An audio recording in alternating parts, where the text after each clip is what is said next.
Hello. What's up, everybody? How are y'all? Looks like it's quite a few people in here a little early tonight, and we're not even going to try to mention everybody. I just want to say thanks to everybody that has showed up and everybody that will show up because there's no way we done tried this. It's just going to be too many people for me to go through the list. But we appreciate you. So with that, it's been a hot and busy day here. I know Steve has been having some hot weather up there where he's at as well. He's got a little rough weather at the moment. Mm-hmm. So what is it, Steve? If we see you black out and run away, it's a tornado, right? Yeah, well, it's cutting across central Minnesota right now, but they do have us in an enhanced risk for storms this evening and tonight. I'm guessing for us it's going to be, they're aiming more like 9 to midnight, which is unfortunate because people are in bed.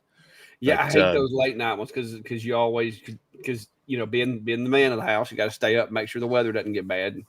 So, but yeah, if a warning goes off and everybody we got to collect the pets and get everybody down here, I might have to go dark for a bit. Well, hopefully we won't be having any of those. Right now, all we have is hot air, so we don't have the hot and the cold to mix and create like tornadoes. It's just hot. Like even the wind blows right now. It's just hot. And today I was doing a job for a friend of mine and cutting some cedar using the A70 because I was cutting like some 1/2-inch thick cedar. And right in the middle of the job, my darn fan goes out. Because this enclosure was kind of a relic because it had been unchanged for the past 4 years. I'd originally started out using a shop vac to vacate the air, and it had just kind of, as a matter of convenience, I just kept running it that way. Well, then today, while I was doing that job, it quit. I want to show you guys this. While I was running that job, it quit on me. And so things started getting like it went from nice, well-maintained enclosure to it started getting, it got a little foggy. And then as things continued, it got a lot foggy. And I'm like, you know what? I don't want to ruin my material and I don't want to start over because I know what I've got to do. And so I just let it go and push through. And you can see foggy. It got bad. Like it got terrible. And so I had to disassemble the enclosure and change out the manner in which I exhaust. So I had to take it out. This is, before I had like back there in that back corner, that's where there was basically just the hose for the shop vac came in.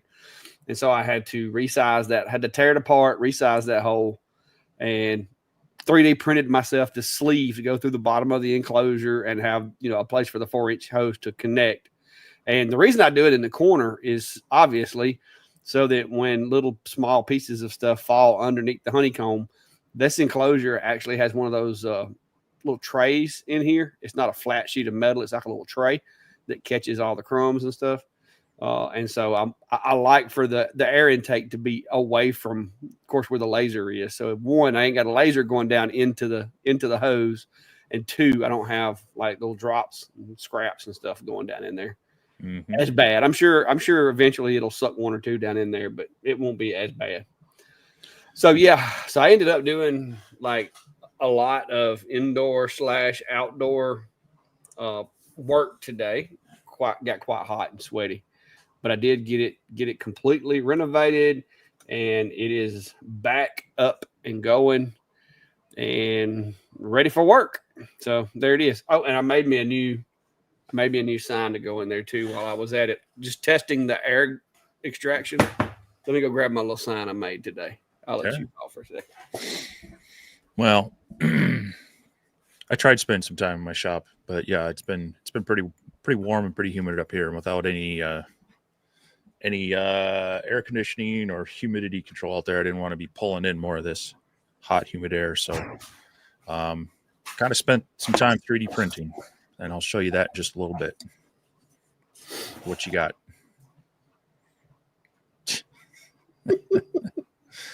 Very nice. Just to go in my enclosure over there.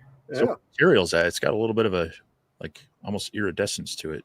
Yeah. Ooh. Yeah, I don't know how that happened. I'm gonna be honest. That was a happy accident. Okay. I did put some polyacrylic on it, but when I sanded it, for some reason, this was just some of my my regular plywood. But when I sanded it, it had like an orange hue to it. So I'm like, happy accident. But yeah, that's it. So this is going inside there with I've already got the little helmet, Darth Vader helmet. So I'm gonna put this one in there as well because this of course is my lightsaber machine. But yeah, I thought it was pretty cool. And I did that on 70 watts. So people talk about, 70 watts ain't good for stuff. That's 70 watts right there at like 300 LPI. Yeah, it's it depends on your, I guess, your eye for detail and how much detail you want. Most of them, even the 70 watt, I think its beam size is still smaller or on par with most CO2s. I'd have to look.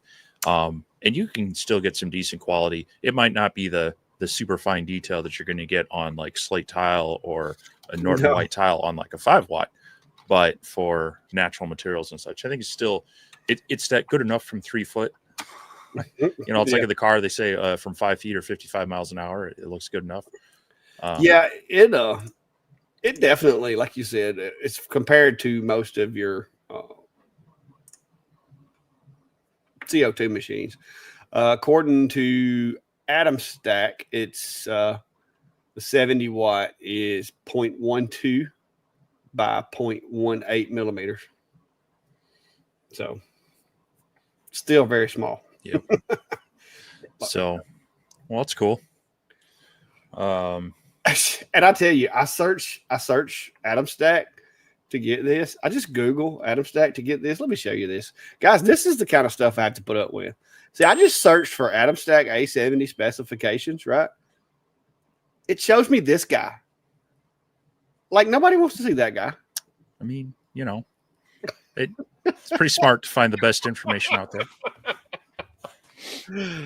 Oh. But, I've been, so I actually have it running right now. If I can get out of the way, back there, see the P1S kind of doing its thing. Had that and the A1 going this week.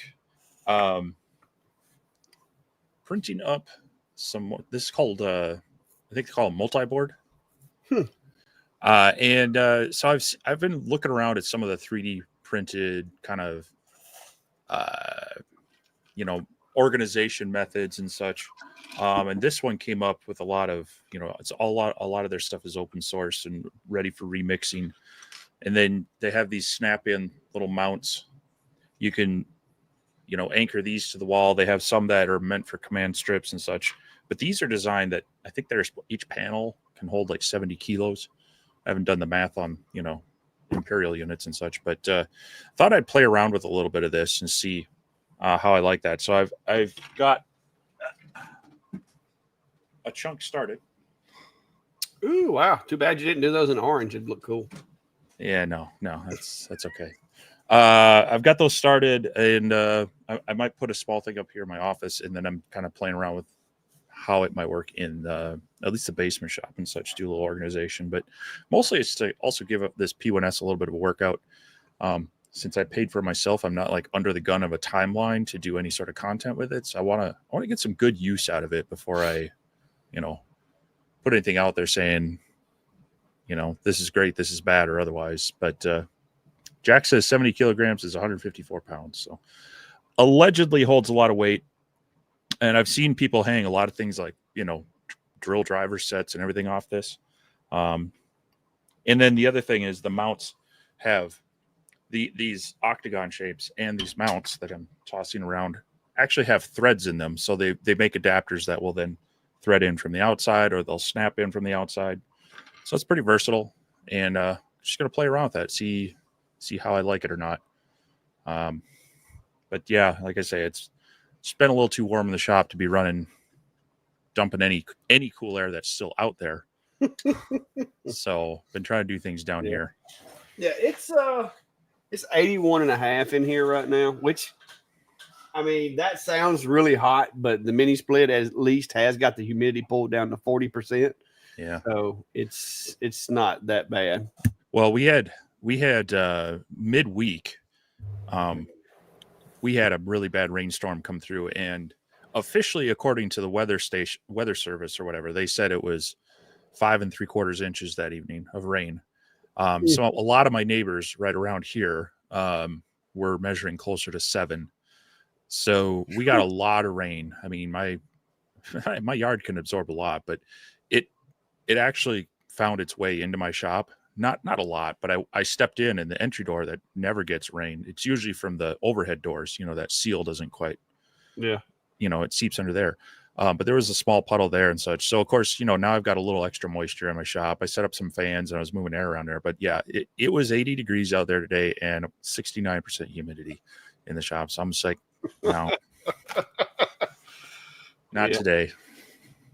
Well, it is, let's see, according to my thermostat weather, it's 91 with 59% humidity. And that's after the sun goes over the horizon. So but the good news is the new AC that we put in, it's a nice 71 degrees inside the house with 39% humidity.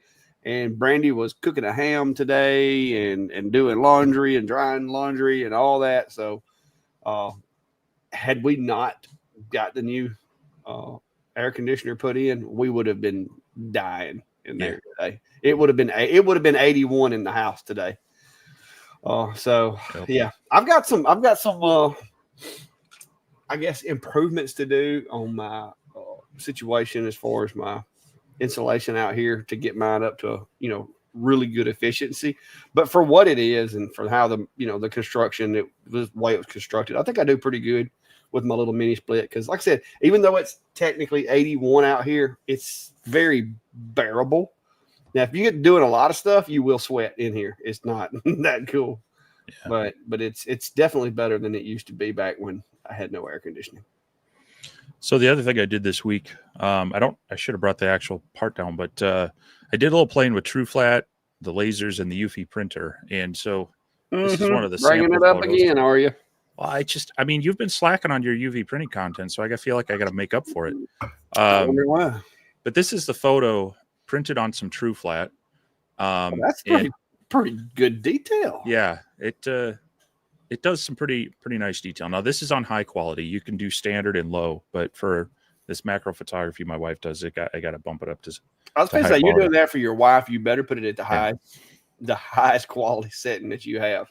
But this one being about, I think it's 8 inches wide by about 5.5 tall. It took about 20 minutes to print this out on the TrueFlat material, which is really nice. And that's cured and ready to go. But I also did a bit of if you missed it, hopefully you can check it out later. But I did a video also making a custom frame for it. So being that this was, the subject was a honeybee, I jumped into Lightburn and made, the honeycomb pattern. Took the polygon and then used the array tool. A little bit of Lightburn tutorialish stuff there for people curious about that. And then also played with a 3M polyester laminating tape. 3M, lovely Minnesota company. They like their stuff and they like to get paid for it. So it is expensive, but you apply it to the back of the material. You then laser cut through it, and when you peel the backer off and stick it down, it's solid, and you have zero, you're not worrying about glue soaking out or seeping out or whatnot. It's just going to be there. So, in cases where you need a real high quality lamination, you can't have, and you might have a intricate design like that. It might be something worth looking into. So, might want to check that out in the video, and I've got a link for that in that video as well if you want to see what it is. But yeah, it's not the cheapest tape out there, but it worked well in this instance. TJ Michael's asking, so will a Rotary Lasermatic MK XW be a good investment? I've got a Lasermatic MK2. It's not currently out here. I've got it put up because I run out of space, but it's a good machine. I like their build quality. I like the way it controls. I have no real complaints with the any of the Rotary machines. Of course, there's some tweaks that they could have done to make it more versatile for tumblers and stuff like that by making it deeper. They've addressed some of those in some of the later machines and some of the add-ons that they offer now, such as a little drop tray that they're making and so forth. So, as a whole, I like it. If it fits the need that you have for a laser, then yeah, I think you'd be happy with it. I don't foresee any reasons to think you wouldn't. And I know, Steve, you've got the same machine as well. Mm-hmm. You got the 30 watt also, don't you? Yeah, the MK2, the 30/10. So yeah, I would, and it's not the XW. The XW would be nice.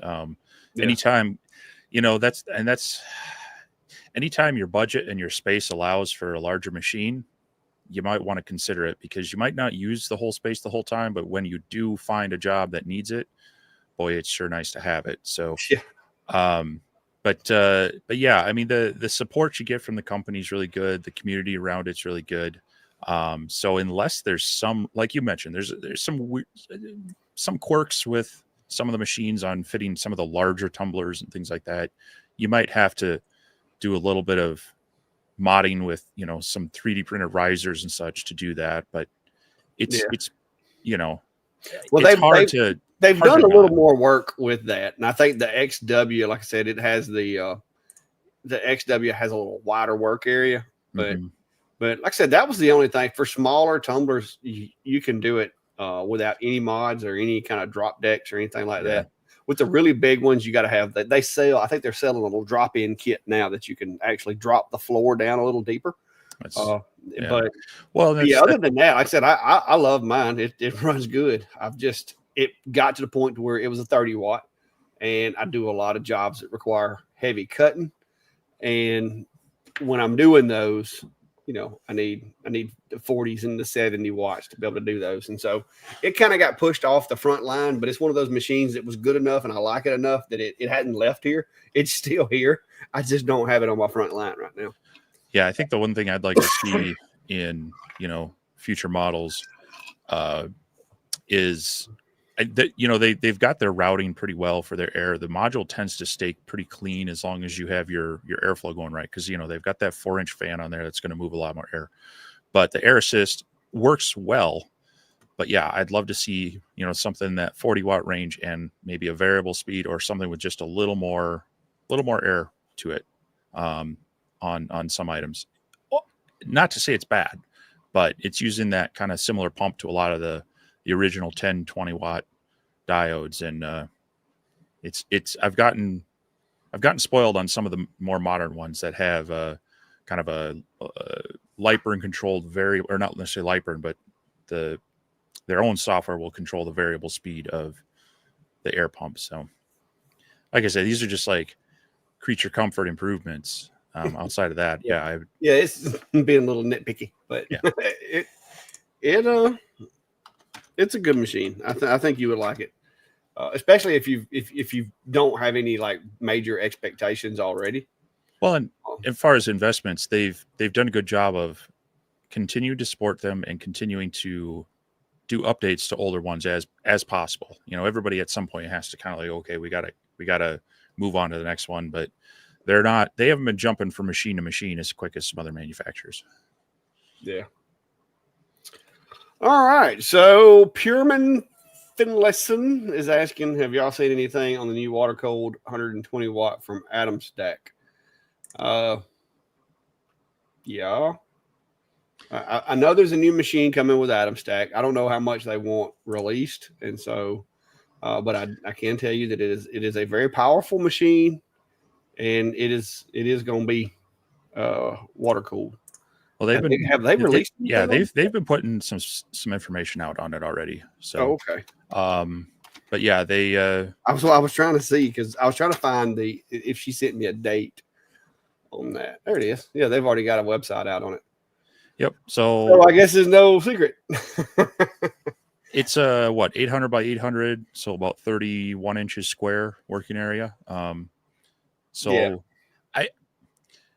I'm okay with that, although I wish they'd go with like a 500 by 1,000, something that's Yeah, I want like a 2 foot by 4 foot footprint. Yeah. That's what I would like. So that's these larger, when you get the 800 by 800, 1,000 by 1,000, it starts getting a little bit big Yeah. for typical use, and needing to really think about your workspace and such. So, but yeah, they're coming out with that one, and it is water cooled, so you're not going to have quite the um, cooling issues with gunk getting on your module as you do with the current diodes.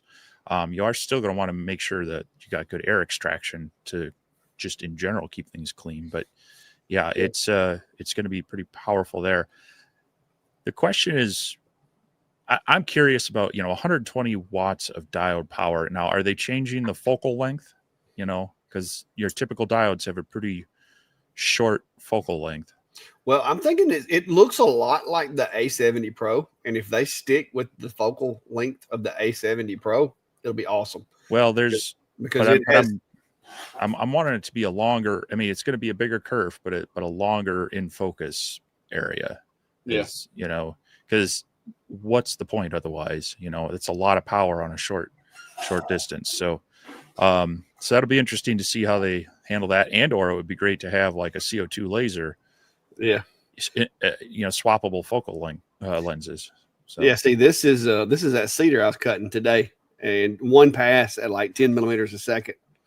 With the A70. The A70 has a really long, like you can look at the cuts on this and it's almost flat. Now I did set this to do a dive half the thickness of the material, but that's one thing I like about the long beam of the A70 is that you've got plenty of forgiveness that you can like even I cut some 3/4 pine today with it as well.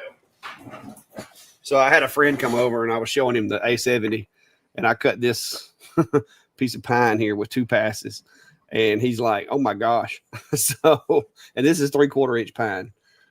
So if they stick with the way that the A70 focuses, I think it may work, but yes, I'm supposed to be, I don't know when it's going to get here, but I'm supposed to be checking one out. Yeah, so I mean, it'll be interesting to see what the actual use of that would be.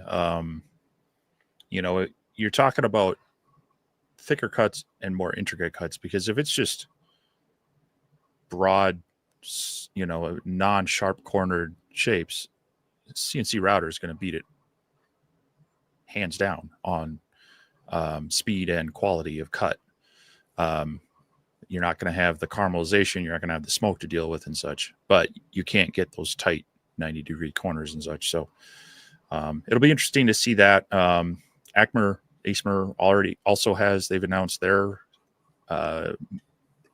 similar one, which is a 4x8, maybe also a 4x4.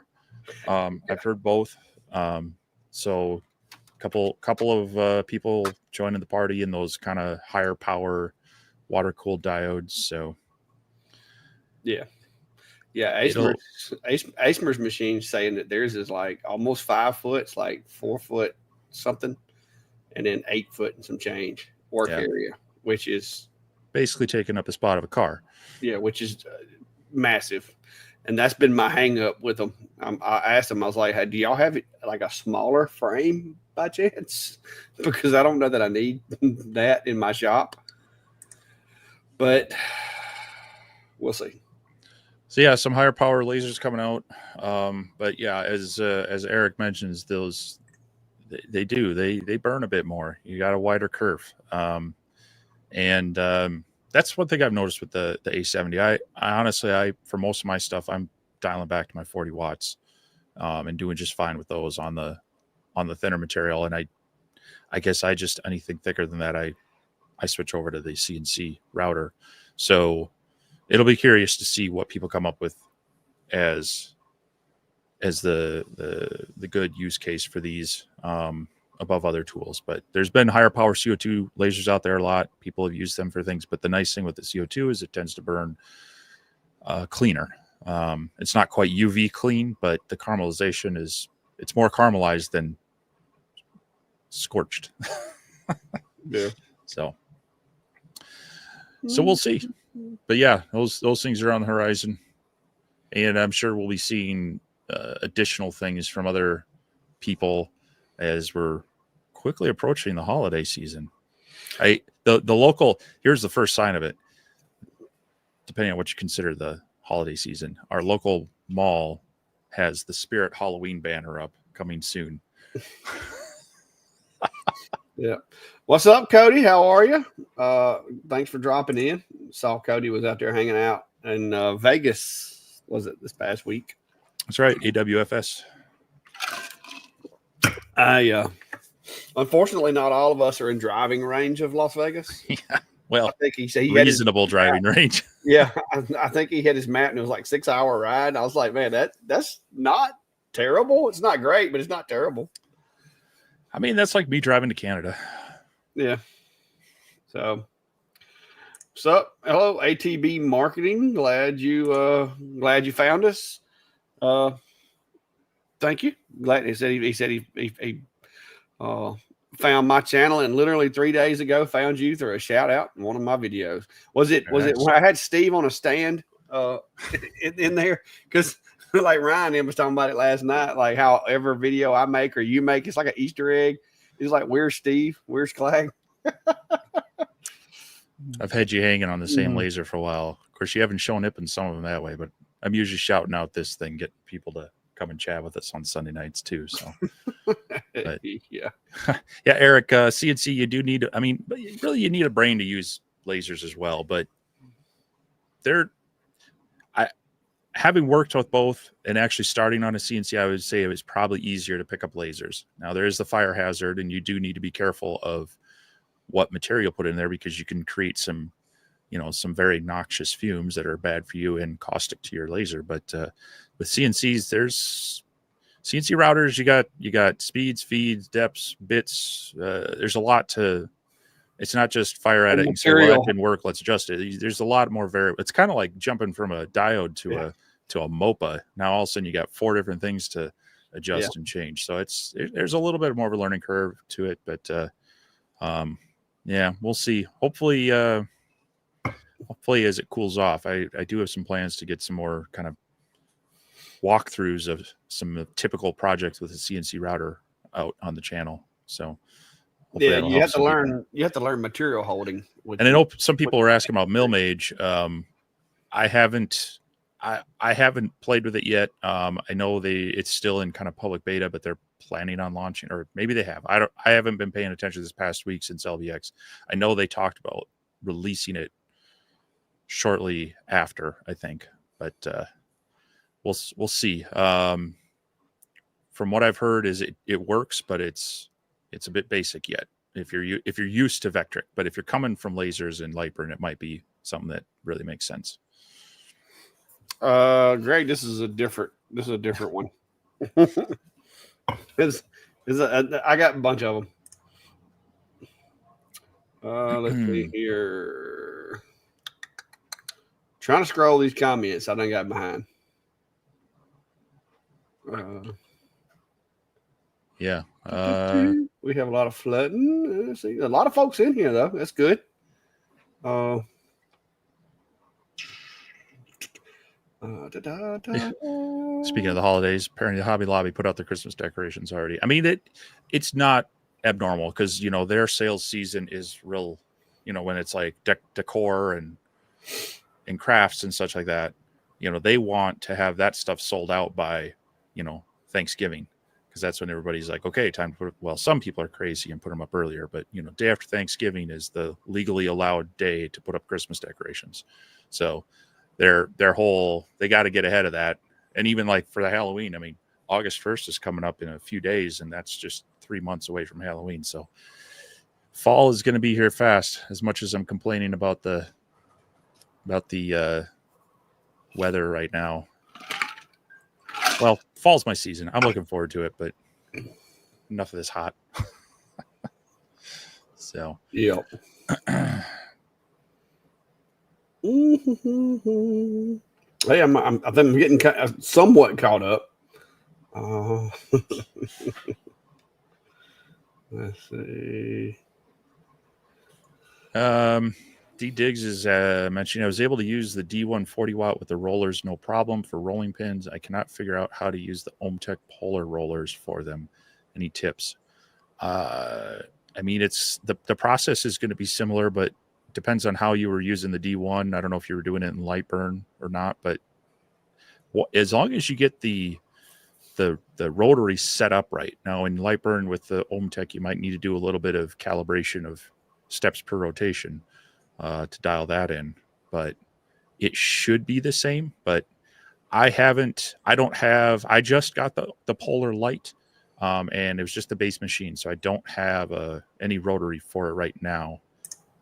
So I haven't been able to do any testing to see if there's any oddities with it. I don't know. Did you get a rotary with yours or just the base machine? The Polar actually comes with 2 rotaries because the way theirs is, it's a roller, but they've got one that's like the pins are close together, and then one that they're wide apart. Instead of you having to reconfigure it, I guess they just decided to give you 2 of them. And I've used it. I would rather have a chuck, but I've used it. I've done some round stuff. It works, but I'd rather have a chuck because it's just that roller, it's very limited. Like if you've got a tapered object or whatever, there's really no way to get it level without just scotching up the rollers, and then you got to worry about it sliding off of it as it turns. So not a fan of their stock rollers. I have looked at trying to get me like a Rotoboss or something like that, something that's a little more advanced, and trying to use it with it, because I put the P2 back up here and was going to try to do tumblers on the P2 again, because I was like, okay, maybe I was just being too hard on it and too judgmental. So I put it back up here, and I went to do another order of tumblers, and I was like, okay, whatever, I'm done.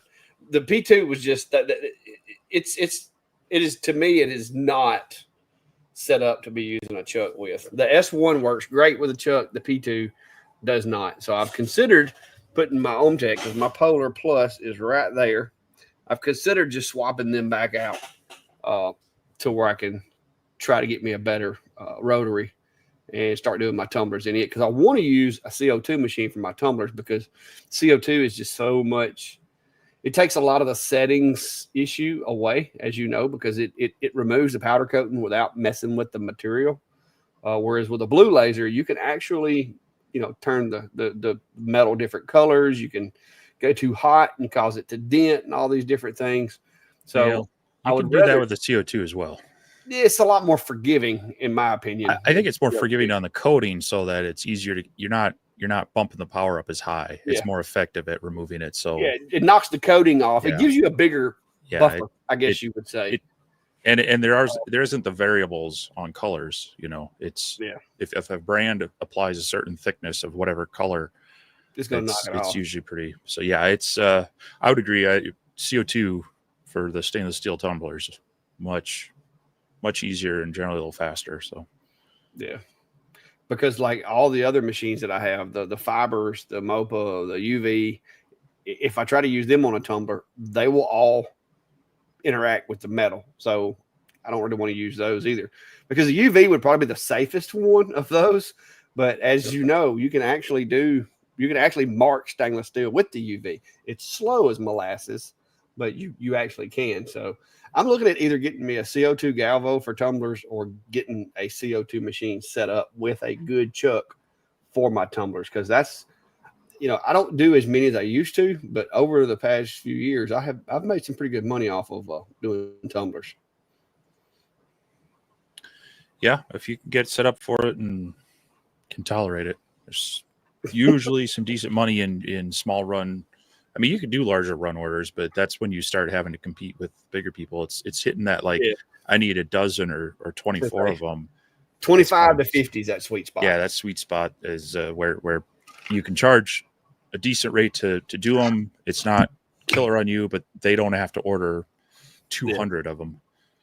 Yeah, 25 to 50, you can charge enough per unit. And if you've got them, if it's the same logo, especially to where you're just blasting them out, not having to do no editing to the file, it's very profitable in my opinion. But now if you're doing 50 of them and each one of them has a different name on it or a different text, and you don't set up a file and do it through a variable text setup, then you're losing money on those. I try to avoid those. I do have some customers that'll be like, hey, I want this logo on 10 of them, and then this logo on 15 of them, and then this logo on 10 of them. That's better because you all you really got to do is just change the logo. But I try to stick with, I want this logo on all of them. You know how you really make the money on those? How's that? You upsell them on full color coasters. Well, I don't have one of those Eufys there, Steve. I'm on the Eufy blacklist, so I didn't get one of those machines. I do think it's cool. I kind of wish I had one. And if I weren't so busy and had so many fires going already, I might just buy me one. But we're gonna hold off for now. Yeah. So this is Adam Stack 70 turning to your main workhorse. Not really. If I'm cutting something really thick, like if I'm cutting some 1/2 inch poplar or 1/2 inch something, if I'm cutting something really thick, then yeah, I'll go to it. If I'm doing a lot of cutting jobs, like I make a lot of little boxes and stuff for May. I make coins and stuff for her events and stuff like that. If I'm doing a lot of cutting, then I'll go to the A70. And yeah, it does have a bigger kerf than say the 40 wide or whatever. You can flip it to 35, but to me, that's like putting a governor on a Porsche. I don't do it. Okay. I want that extra power so that I can use it when I need it. And so the stuff that I'm doing, typically I'll either account for the kerf of the laser, or it'll just be a cutout to where I'm really not concerned if it's 1,000th or two, smaller than what it is on the screen. But no, it has been underused lately because of the exhaust system that I had set up on it. But now that I've got it fixed, I feel like it's going to get used a lot more. And that was one reason why, as I'm moving more into a full-time out here in the shop role, I figure I better go ahead and get this fixed, because when I do those jobs that requires a lot of cutting, I need this thing working. So because a lot of times, like Steve said, a CNC, it is better. Like if I'm cutting out 10 cutting boards and I got the same size and I'm cutting out 10 of them, I'll set it up on the CNC and run it that way. But if I got just one that I'm doing, a lot of times I'll just throw the material in this laser and cut it with it, and then just sand the edge of it and make it look like it was, not done on a laser. I mean, even if you just use a round over bit, like say if it's a piece of 1/2 inch material and use a 1/4 inch round over bit on it on both sides, you basically get rid of the burn. So it depends on the job, but I do like it for some cutting. And like even if I do just need if I just need a hole put in something, just instead of a drill bit, sometimes I'll throw it in there and just knock a 20 millimeter hole in something with it, because it has its uses. But fine engraving, like on anodized materials and stuff like that, this is not what you want if that's what you're doing. If you're trying to engrave those powder coated whiskey flasks and stuff like that, it'll do them, but you better do some power and speed tests, because you will collapse those things. Like it gets hot. That 70 watt gets hot. But it's the X40 is probably accounts for more revenue in this shop than any other machine. Is my X40 over here in Enclosure Zilla, which you can't see right now because it's dark in there, because everything's powered off. But that X40 Max right there that's the beast. That's the one I run the most. And you can see where my little flaps got on my nerves the other day, so I put a piece of tape on there to quieten them down a little bit, and it actually works. But yeah, that one's the one that accounts for more money, but it's because it's got the drop bed. I've got it set up to use outside air so it doesn't heat it up in here. I mean, it's just that one is my main go-to. I'll say that. And then I've got CO2s and other machines for other purposes. But for diodes, this one's my go-to guy right there, the X40 Max. I kind of wished I had the 70 in that form factor, in that size. That way I could switch it from 35 to 70 and run it. I'd probably run it mostly in 35, but unfortunately they don't make that. Now, if they send me this 100 watt, there's no guarantee that it won't get chopped and made into a because it's 800 already, but it's 800 by 800. So there's no guarantee it won't end up being an 800 by 500. Yeah, even that, I'm still looking for that. Need a little bit longer. I mean, I don't know that I need full 4 feet, but I need something over 36. Yeah, I need about 38 to 40 inches of width and 18 to 24 inches of depth. That would work better for me than a lot of these, square, and even the 40. It's nice that it's wide, but it's almost not wide enough. Yeah, this one's, I think the name signs that I do a lot of those too. And the biggest I can do them is like around 33 inches. Some letters, if I can twist them just right, I can get them a little bit longer, but typically it's around 33 inches. I would love it if I had one that was 24 by 48, because then I could do them up to 48. Because I actually had a name that they wanted the other day. They wanted it at 36.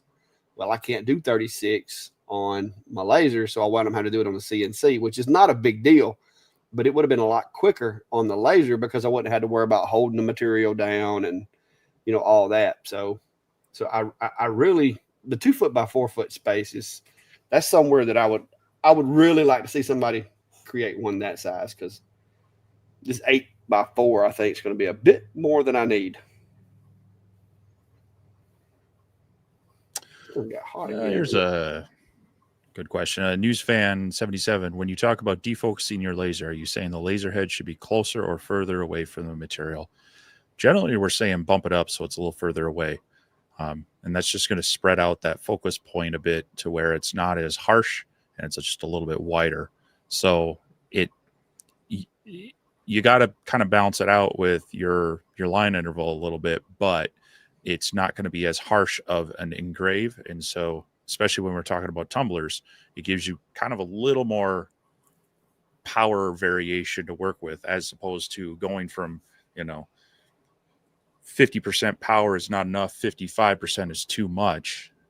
You might have more of like a 10 to 15% power range, and it's not going to be as harsh. On glass, the kind of same thing. You want to frost it, but you don't want those like harsh, ablating lines that are actually digging in and fracturing it. So defocusing just takes that intensity and just spreads it out on a bigger area, and allows it to give it a little softer look. So generally, we're talking about moving it away from the material. Technically, moving it closer would have a similar effect, but on a lot of these diodes, you don't have a lot of between the air assist. You sometimes have like 1/4 inch, maybe 3/8 inch distance to work with. So moving it back is the way we're generally saying to go. Yeah, it gives you a little more standoff between the nozzle and the material too.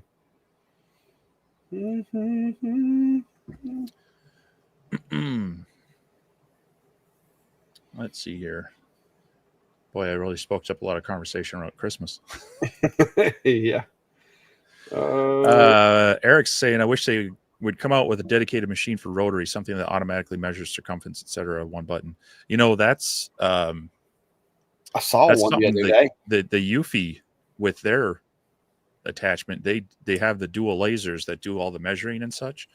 Trying to remember, I don't know how accurate its circumference is, but it is kind of nice that it does a lot of that and it automatically levels it and everything. So they've done it on that machine. So, well, I'll tell you what I saw the other day and I think it was at LBX. I think it was Michael over at Laser Engraving 911 showed it.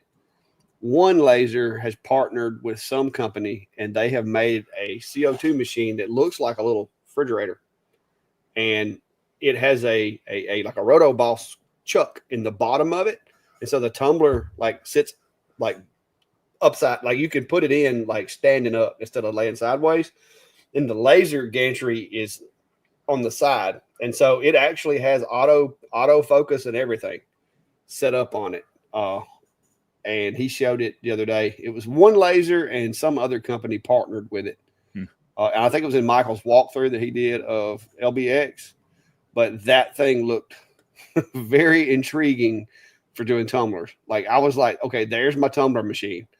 If I can get his video pulled up, maybe I can show you where exactly it's at. But it was really cool.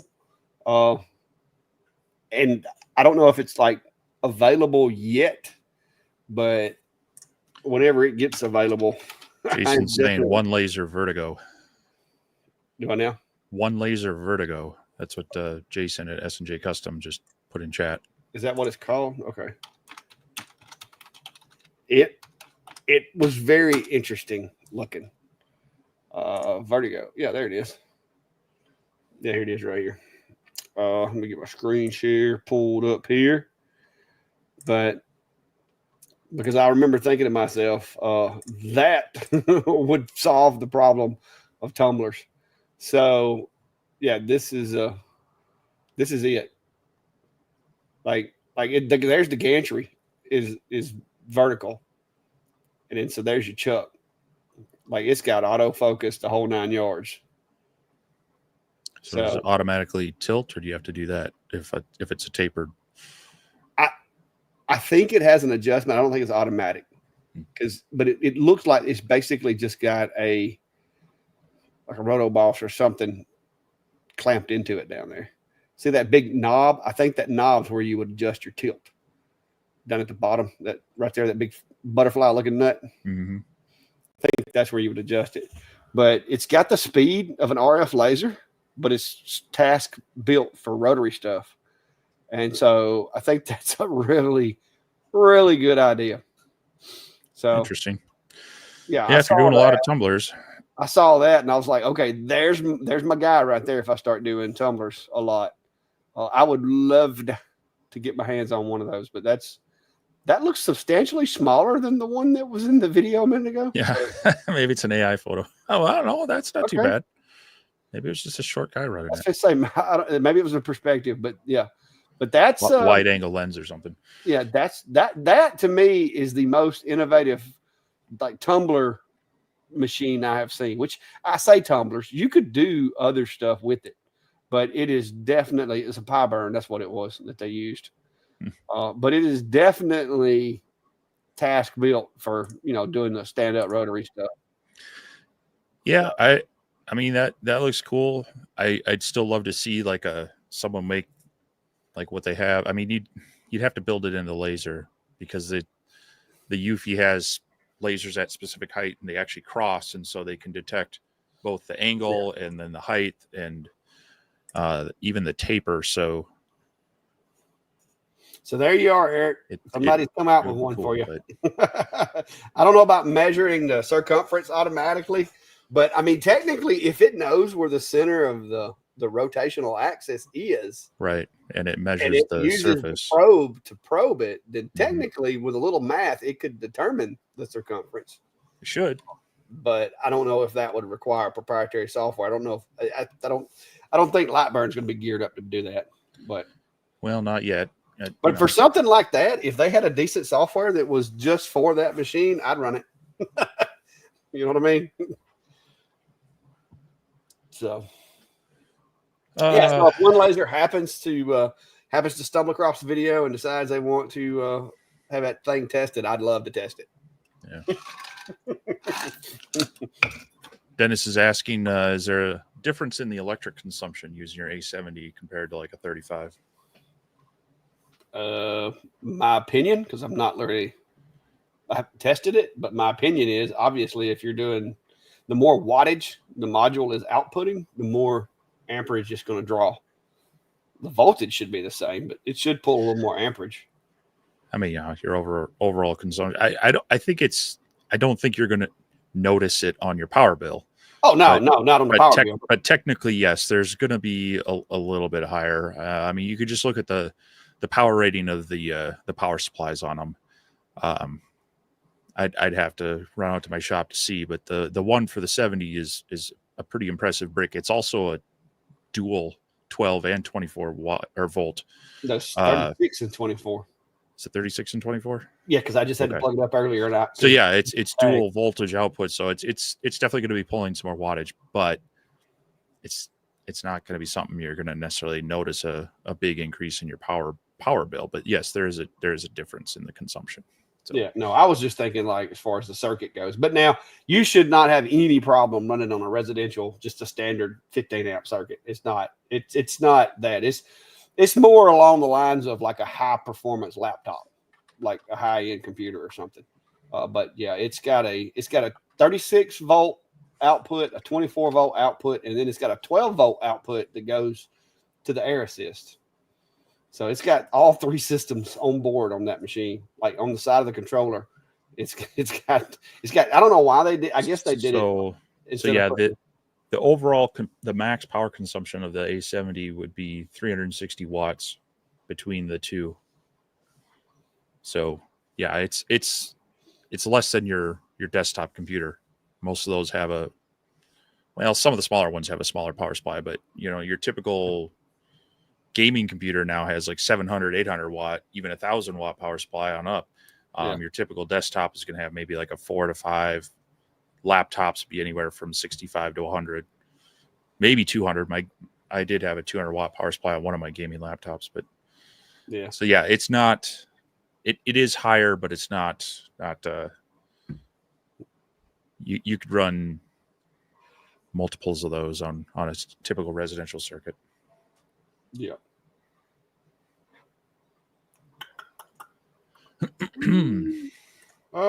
DDIGZ. I have a JDS account. I've ordered some stuff from them. The friend of mine that runs this trophy shop in town, he orders a bunch of stuff from them. But I've ordered a few things, just trying some different blanks, some different materials and stuff like that.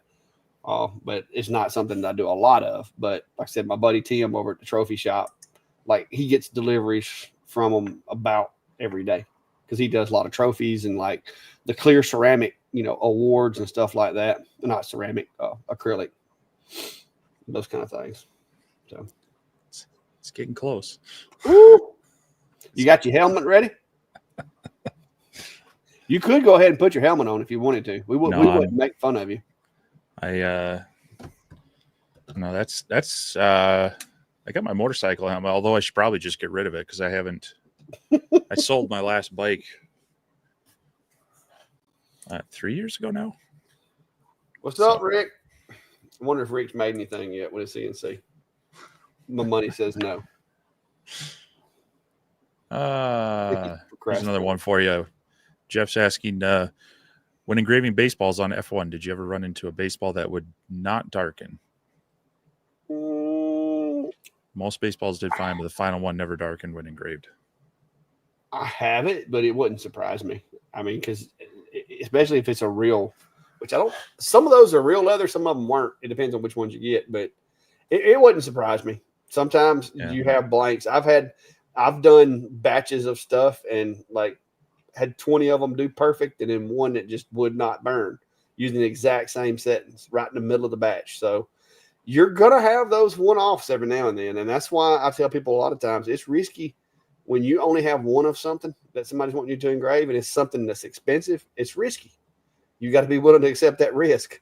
And sometimes I will, sometimes I won't. Because once you try to mark it, it's a good chance that you're going to mark it. It just may not be the way you wanted it marked. If you're doing baseballs and such, make sure you're getting some quality ones. A lot of the cheaper ones they're not made from real leather. You're probably going to be looking at maybe some vinyl, possibly PVC type materials, and that's going to be pretty dangerous for you. So make sure, you if you're doing that, try to get dialed in on one brand and see if you can get them kind of in bulk and keep that standard. Ryan says, I'm finalizing a parts list for a computer for my son. Yikes, GPUs are crazy. Yes, you can spend as much on a high-end graphics card as you can a high-end motherboard, if not more. Yeah, I get the enjoyment of building a computer. It used to be a lot easier to save money building computers, but a lot of those manufacturers, they get such good deals on the OEM parts. And so, trying to you can sometimes buy the base computer with the GPU you want for a lot less than the parts, and then just maybe, add in some memory, swap out your drives, things like that. And that's where I'm at right now. I need to update my my shop computer and my laptop. There was a deal at Micro Center because they had their member days, but I couldn't order it online and pick it up because I'm going to be up in the Twin Cities tomorrow, and I didn't want to drive 80 miles today and then drive 80 miles, or no, 80 miles one way today and then do the same thing tomorrow. So, yeah, they're expensive, but sometimes it's worth getting kind of the base computer pre-built and then do some mods to it.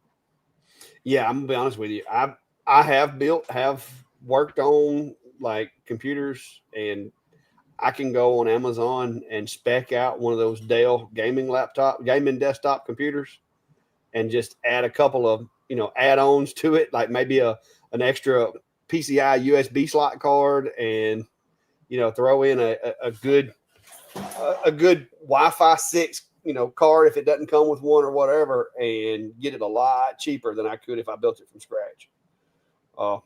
Because I've been looking at it, and I've thought about building one. I thought about building like the chassis and everything from scratch, but then Lord knows I'll wind up getting something that's not compatible, and it's going to cause me problems for the next 10 years.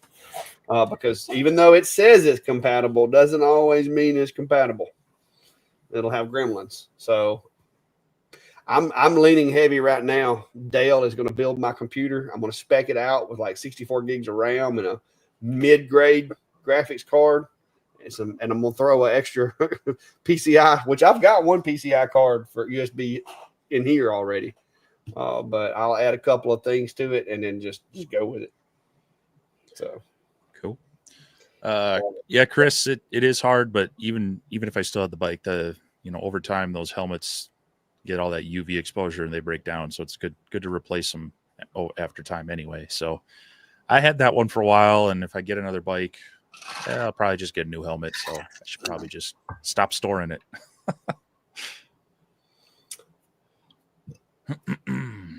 Yeah, Rick said he likes JDS. Like I said, I haven't got a reason not to like them. My buddy Tim loves them.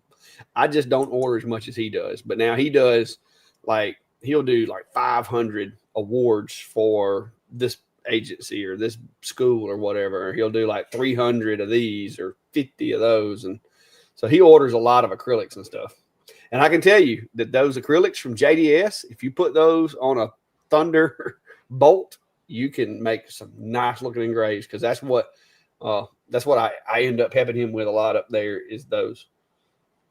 When he first got that Thunder and he didn't know how to run it, I had to go up there and help him. And man, that thing just rocks on that like 1 inch thick acrylic. It makes it look pretty. Cool. Yeah. When you need consistency, especially when you're bidding out jobs and you want to be able to say, this is exactly what it'll do. Last thing you want to do is find random similar material, be it acrylic or plywood or tumblers, and then fight it the whole way. So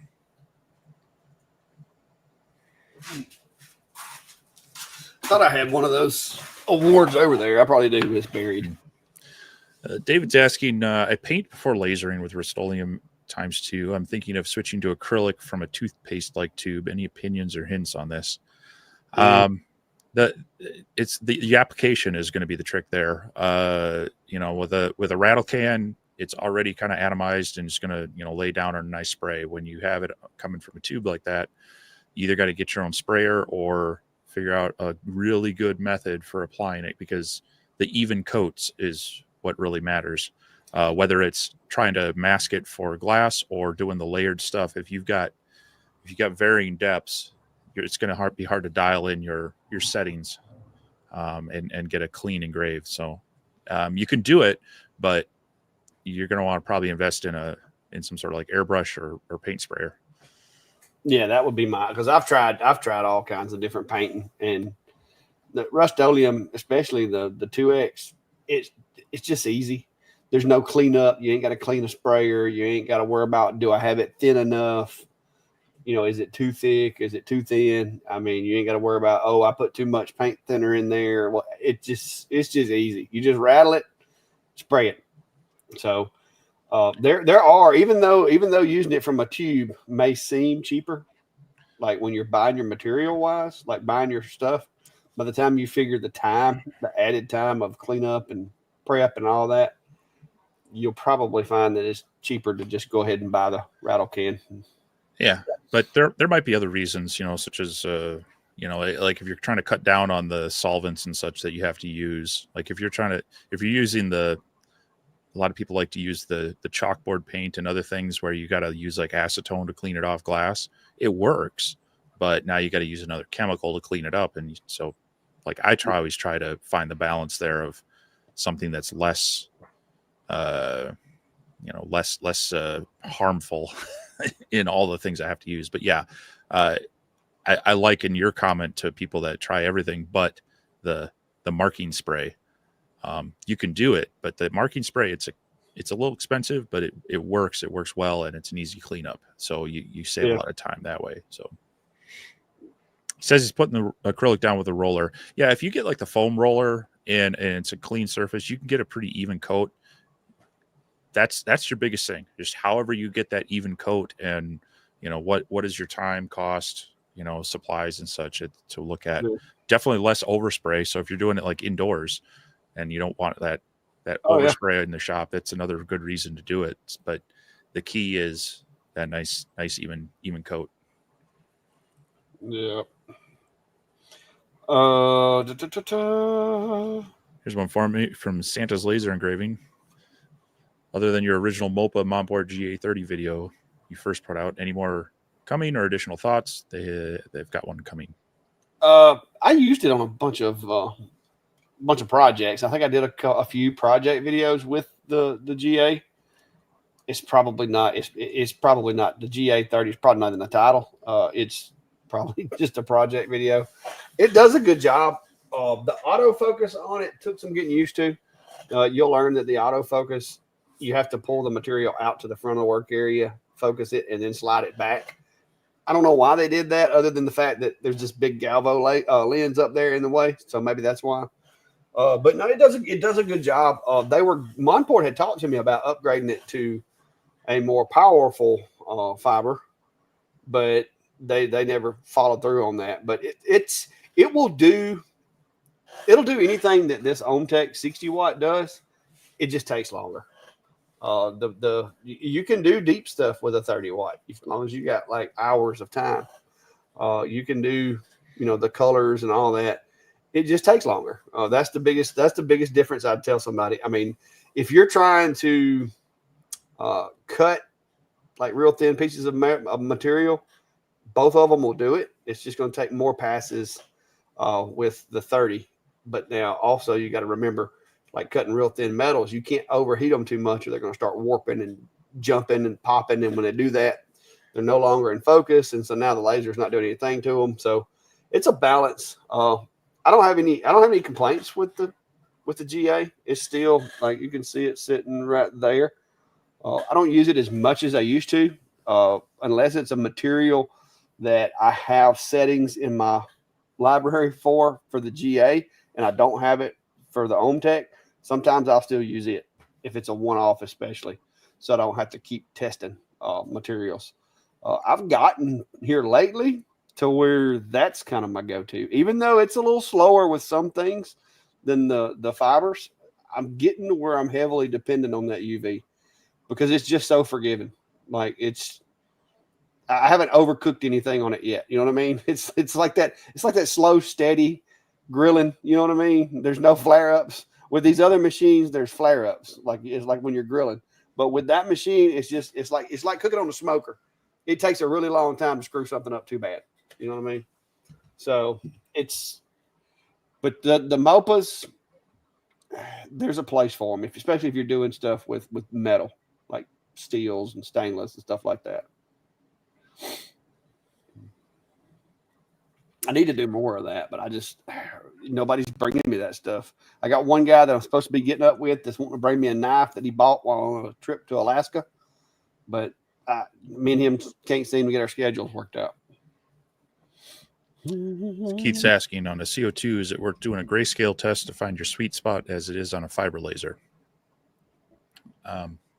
Yeah, CO2s are can do the grayscale adjustments and the engravings, and so generally with that, similar. I mean, I'll even do on like a diode. You take an image and you want to adjust your different settings, whether it be your dithering mode or the the intensity and your variation. So it is worth it to take some time to really dial in on really any laser in any mode you're working, because speeds and DPI, all those will have some effect, both too little and too much. And if you're going to do a lot of something, yes. If the detail's very important to you, yes. Can you overdo the testing to where the customer isn't going to notice the difference? Yes. Oh yeah, you can drive yourself crazy trying to test if you're not careful. One thing that I have started testing a lot more that I used to didn't, and maybe this is just because I'm just OCD, is the scanning offset. Oh yeah. Like that's something that up until I guess about a year ago, I really didn't check machines for it. I thought that was just a thing for for your fibers and stuff with the on time and off time and all that. But now even a couple of diode machines I've gotten in lately, I had to tweak the scanning offset. CO2s, those are where you would expect it. But I've got to where I'm just starting to check them. Like I'll just do a little image and just like on an anodized card and test them just to see. And I'm finding that even though they're not that noticeable, a lot of machines require a slight adjustment. So, but yeah. Yeah. So if you're doing, especially if you're doing a material test, you notice the text is a little fuzzy. Mm-hmm. Doing that scanning offset is gonna help. So maybe one of us should probably do a video on that one of these days. I thought I either meant to do one or I did. I'm not sure which. Yeah. I'll have to look. But yeah, it's an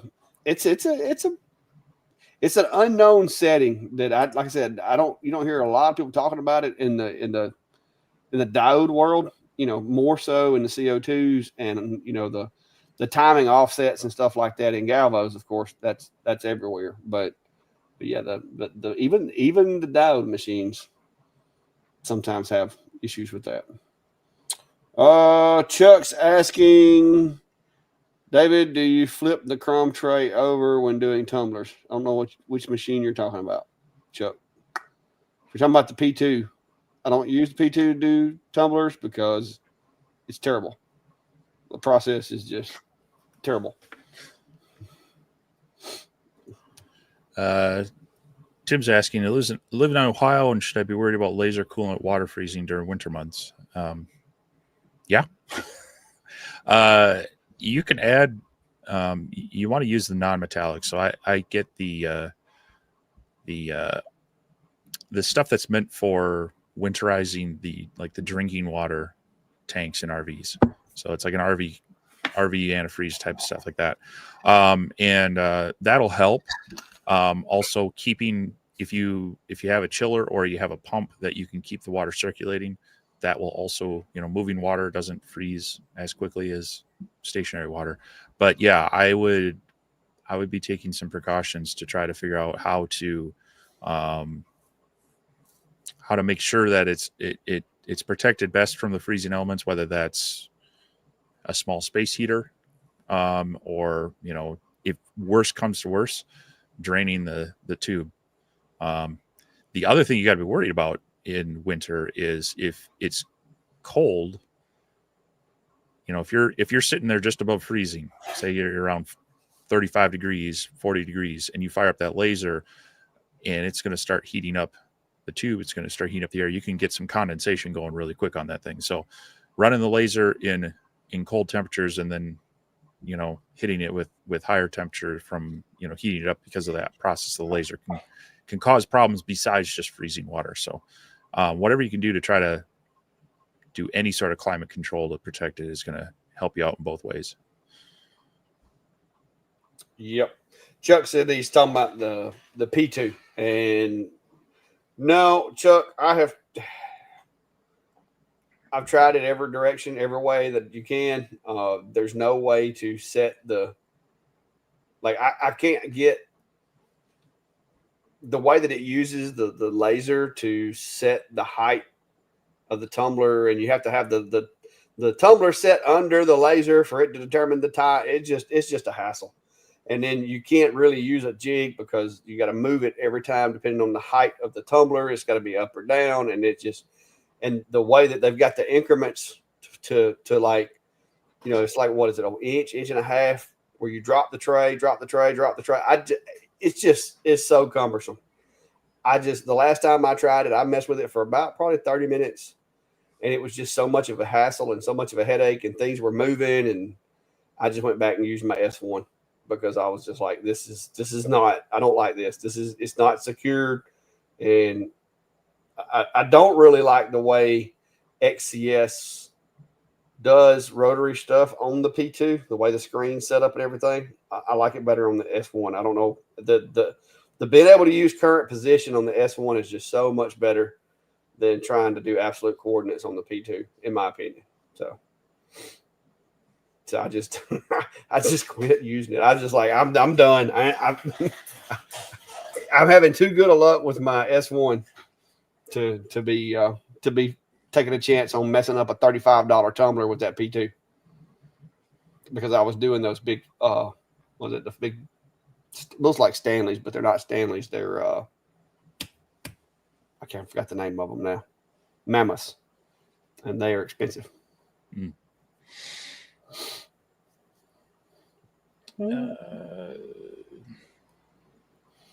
Yeah, Travis said he lost his K40 last year. Power went out.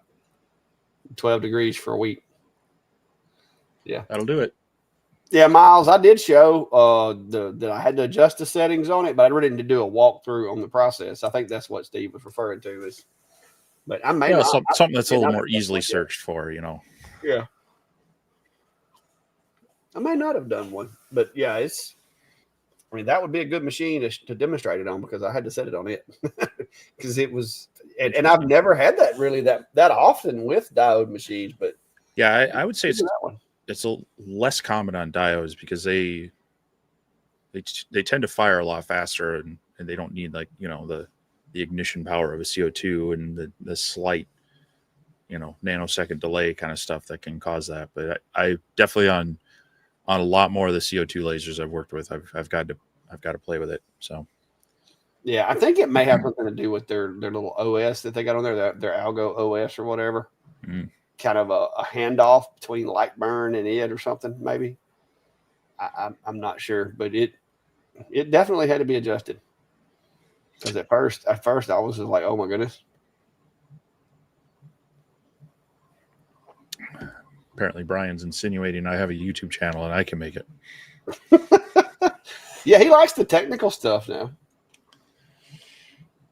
Some days when I'm actually explaining how to fix things, when I'm trying to figure them out myself because I'm having problems, that's those days I don't like it. Steve's got a little bit of he's been on a little bad roll here lately, guys, with some machines, and he's a little salty right now. So y'all just have to overlook him.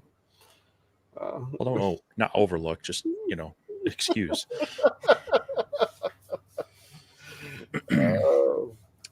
But you've got everything working right now, don't you? Sure. Well, if you get tired of messing with that Eufy, you can just pack it up, send it up here, and then I'll try it out. Then I can tell people how I think about it, as long as I can get ink for it. Well, now technically they did make some changes to the production units to improve the ink usage and the ink reporting and such. So no, all the beta units are going to no longer be compatible with the new cartridges. So they are going to have us ship these back, and they're supposed to replace them with the production ones for us. So I hope you kept the box. They're supposed to ship a new one out, and then we can ship the old one back, because otherwise it ain't happening. I don't have room to store. The box with the Omtech Polar Light doesn't come in a crate. It comes in a large cardboard box with a crap ton of foam, which I hate, because I don't know how to get rid of that stuff. But yeah, right now I'm kind of holding on to that to make sure everything is working. I try to hold on to them until at least it appears to be working. But yeah, I don't have anywhere to be storing these boxes. I mean, like Onefinity was that way. They send these like 56, 60 inch boxes that are like a foot square and 5-6 feet long, and they say, now hold on to these for a year, and you have like 3 of them plus others. We create the same way. Like if you have any sort of issue that you need to send it back in and you didn't keep all the packing material, they will charge you $100 to replace it. And I'm like, really? You could, I mean, I can get like, make me put down a deposit for them to send me out a box and get it back, but just to straight up charge me $100 or something for replacement boxes to ship it back because it's warranty. I'm like, I don't know. Yeah, I'm bad to not keep boxes because I don't have the room for it. Yeah, it's just well, and I always appreciate place like when I opened up the Bamboo P1S, there was a little bit of foam in the corners, but a lot of it they used folded cardboard and other things. I can recycle that stuff all day. That place is just a 5-minute drive away. But when you send all this foam that's like one use, there's nothing for me to do to it. Travis said that Glowforge charges $250 for their boxes. I mean, I get it. It's not cheap to do that logistics, but it's like, surely you can do a better way of like, if you need me to send it in and I don't have it, like I say, charge me a rental fee, a reasonable deposit so they eventually get their stuff back. But I don't know. News fans are saying, any thoughts on you guys maybe trying G-Sender on a Raspberry Pi?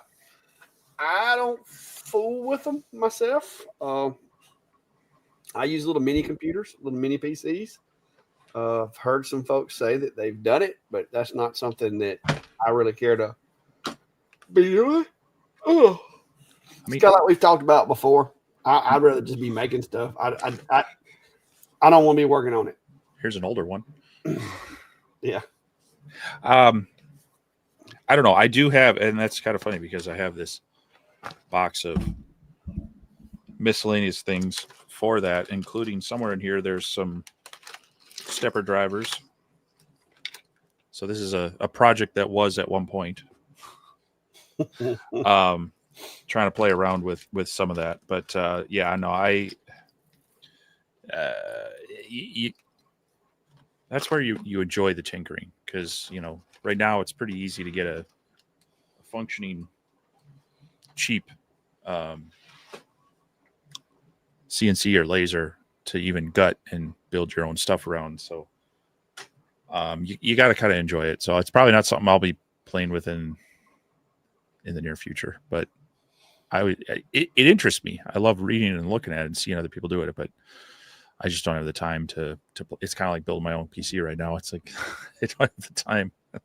Yeah. Well, my thing is it's just for $125 I can get a PC, a Dell PC that is like literally, the size of a small box of chocolates, and I can not only run my CNC with it, but I can run my lasers with it using any software that's sent out. I can use Vectric, I can use Easel, I can use Carvico, I can use, I can use whatever I want to on it. So I would just, me personally, I don't have the time to be sitting around tinkering with it. And I know from my experiences back in the day, all my laptops ran Linux, and every program I had was Linux based. And, I was a Firefox guy. I didn't use any of the Windows stuff, blah, blah, blah. There's a reason why Windows is so popular. Is because it works with everything, and it's low maintenance. Now I do use some very robust, like I don't use McAfee or none of that. I use PCmatic virus protection, and I use it in the whitelist mode, which is a little aggravating sometimes, especially dealing with these lasers and stuff, because it will not run a new program until I tell it to.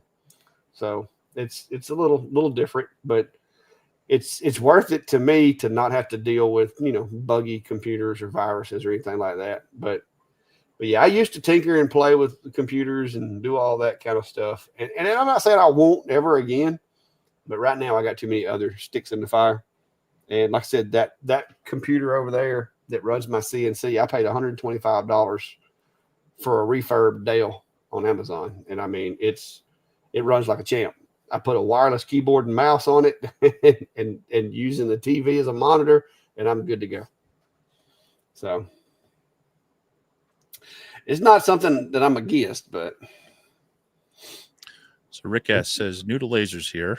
And the question is, when doing a material test, how do I know high and low parameters for each material? I know stainless, leather, aluminum, and basswood are going to be completely different. And that's a pretty good question. And we do talk about people doing their own material tests, but where do you start? You can generally get a ballpark by using the wattage and the type of laser. So if you've got, say, a 20-watt diode laser, I would start by just going to your favorite search engine. Most of them have an AI search mode now, and just say, what is a typical cutting range or engraving range on, basswood for a 20-watt diode laser? And it should give you a decent summary to say, approximately this. Now, uh, maybe check a couple sources, get a range. And then what I usually do is I'll go a certain percentage under, maybe over that, but that's kind of my ballpark setting. And then once you've kind of worked with your laser a little bit, you're going to start having some of those yourself to say, well, I know that poplar, it cut this, but oak's a little more dense. So maybe I'll slow my range down by, 20% and see. So, but yeah, usually use the search engine and find maybe a few sources for your type of laser and the power, and that should at least get you in the ballpark. Yeah, the thing with material tests, you're not going to get in trouble, like hurt your laser or set your shop on fire going too fast. It's the slow. Like when you start going slow, that's when you got to be careful, because when you're going slow, tendency to catch something on fire is better. I don't recommend, with any machine that I've run in this shop, I do not recommend going below 6 millimeters a second cutting any material. And I always use air assist. Now, I know people that go slower than that, but I don't have any problem with fire as long as I'm running air assist and I stay 6 millimeters a second and above. I don't have any issues with fire. The only 2 or 3 times that I've had issues with it, I was down to like 3 and 4 millimeters a second, and weak air assist that just wasn't quite doing it, and it would cause a fire. So that would be one thing that I would recommend, is just don't go below 6 millimeters a second when you're cutting. I mean, that's an opinion. Yeah, it's worked for me. Like I said, all the machines that I've tested, I haven't I was figuring with this little Acemer S2 or whatever. When I got down to about 6 or so, I was sitting there with my little spray bottle. I was expecting it to flame up with no air assist, but it actually didn't. So I was very fortunate. Yeah, I mean, it depends on some of the lower power diodes and such. I'll go down to about 200 millimeters a minute, which would be probably about 4.5 millimeters a second. Yeah, more so like on engraving, when you start going too slow, you're going to get a lot more of that overburn and such. And so that's where I look at the max speed of the laser. And if it's a reasonable speed, some of these diodes are saying like, oh, we can go up to like 56,000 millimeters a minute. Like, yeah, no, not mark nothing. But I'll start there and maybe I'll bring it down to about 250. Or no, now I'm getting my two mixed up. But so like on the CO2 on the OhmTech Polar millimeters a second, I did my engraving speeds from 200 up to 500. Because anything lower than that, it's just, you're going to have so much overburn. It's going to be kind of ugly. And 500 was the top speed of it. So that's how I set up my range there.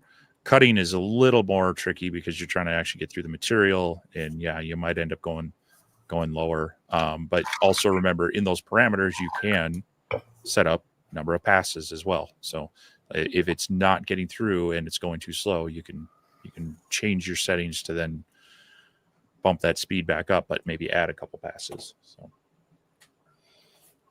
yeah, that's typically what I'll do. I'll do like 6 millimeters a second, and then I'll just start adding passes to it from there. Because like I said, that's a speed that I feel comfortable with as far as overall. I haven't had any fire issues. So Jeff's asking, what leather keychains have y'all had best success with using a diode laser? I I guess it depends on what you're looking for in the keychains, because the best success I've had is with actually the synthetic leathers, and then maybe doubling them up. I did a whole kind of video on that. Other, natural leather is, it's the cutting is always, it's kind of, that just feels like almost as bad as some plywood, because some of it'll go fine and then you'll hit a different grain in that natural material. So getting a quality synthetic leather, plus you can get some different colors there without having to worry about the chrome tanning that they do on some of the natural stuff. But you've played a little bit more with like patches and such. Have you found something that works well? Yeah, I mean,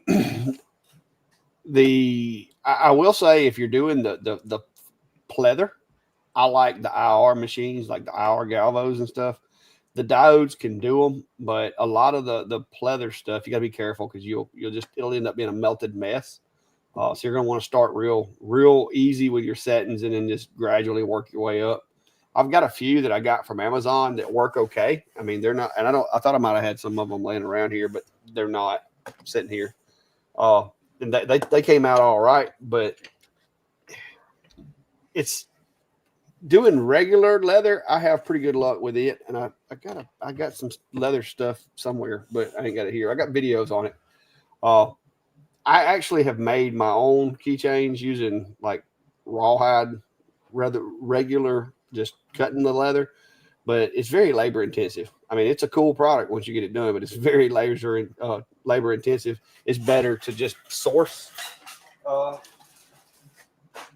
keychains. Yeah, apparently I put all of them in the trailer.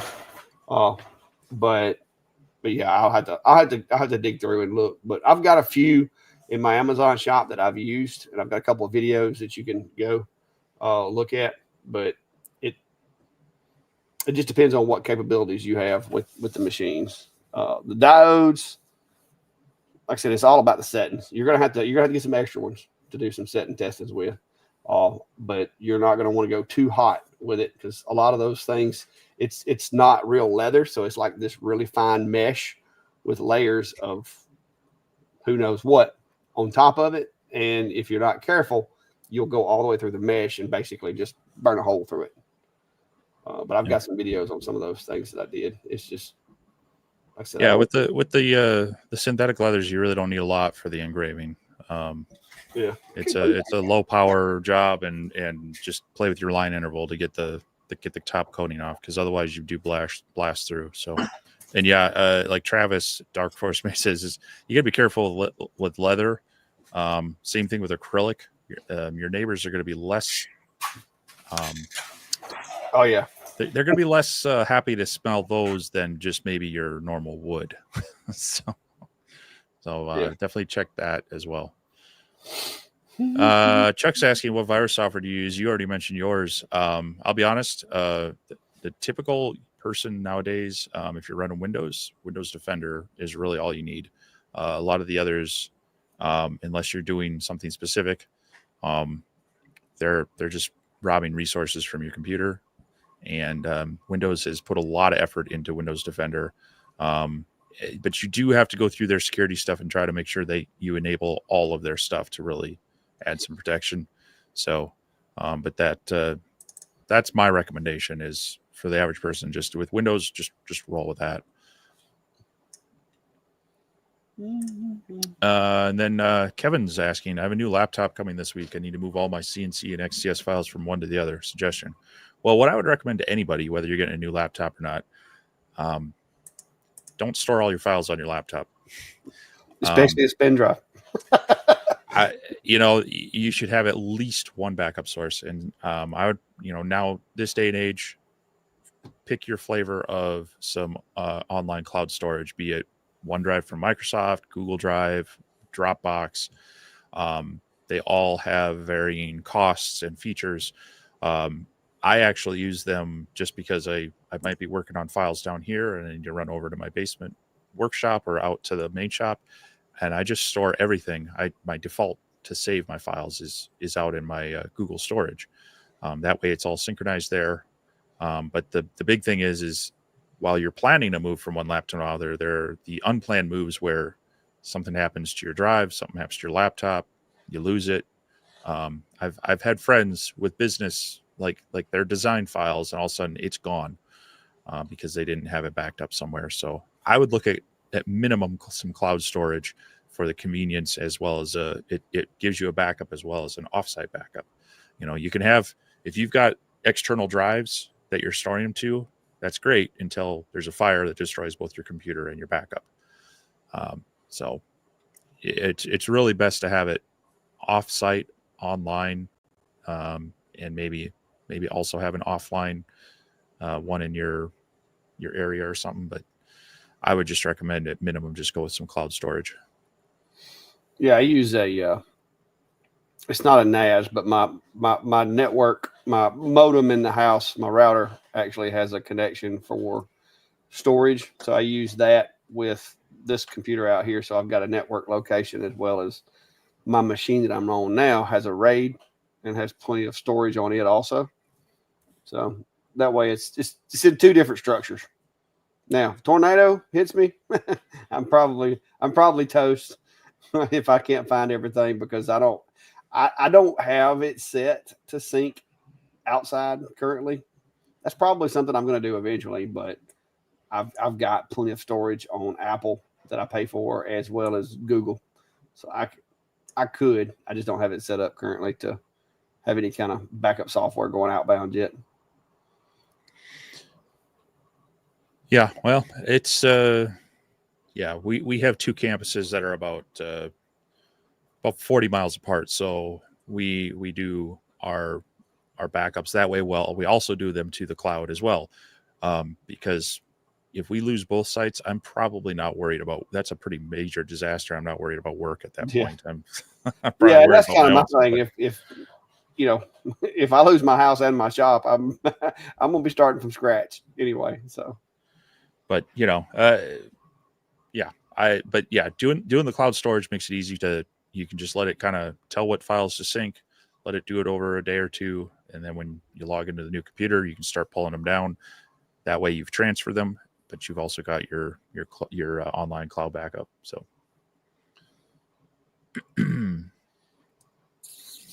see, who did I see a minute ago? Was it the Rich? Yep, we got Rich here. Good to see you.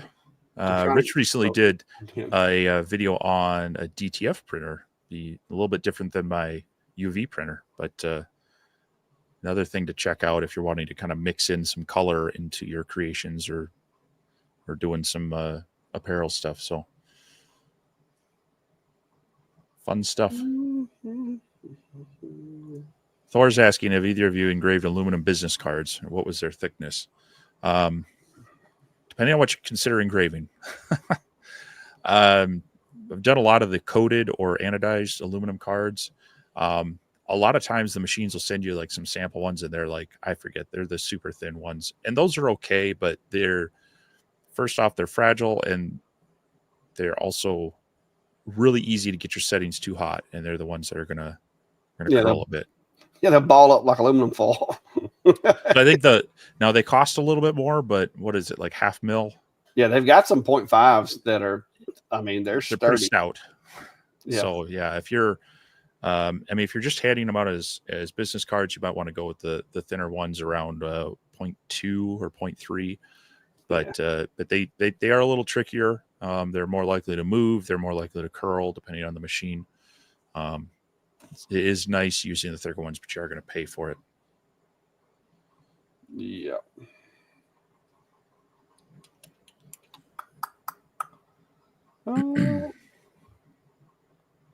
Yeah, Travis, I use a lot of like the little plug, like Western Digital makes some, Samsung, a lot of companies make them, the little USB, high speed pocket drives.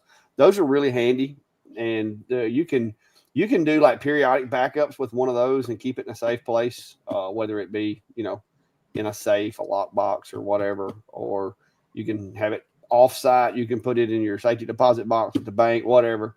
But the thing with that is even though it's not 100% secure, because if you're doing periodic backups, it's not real time. So if you lose your data today, you're going to lose whatever was between the last backup and today.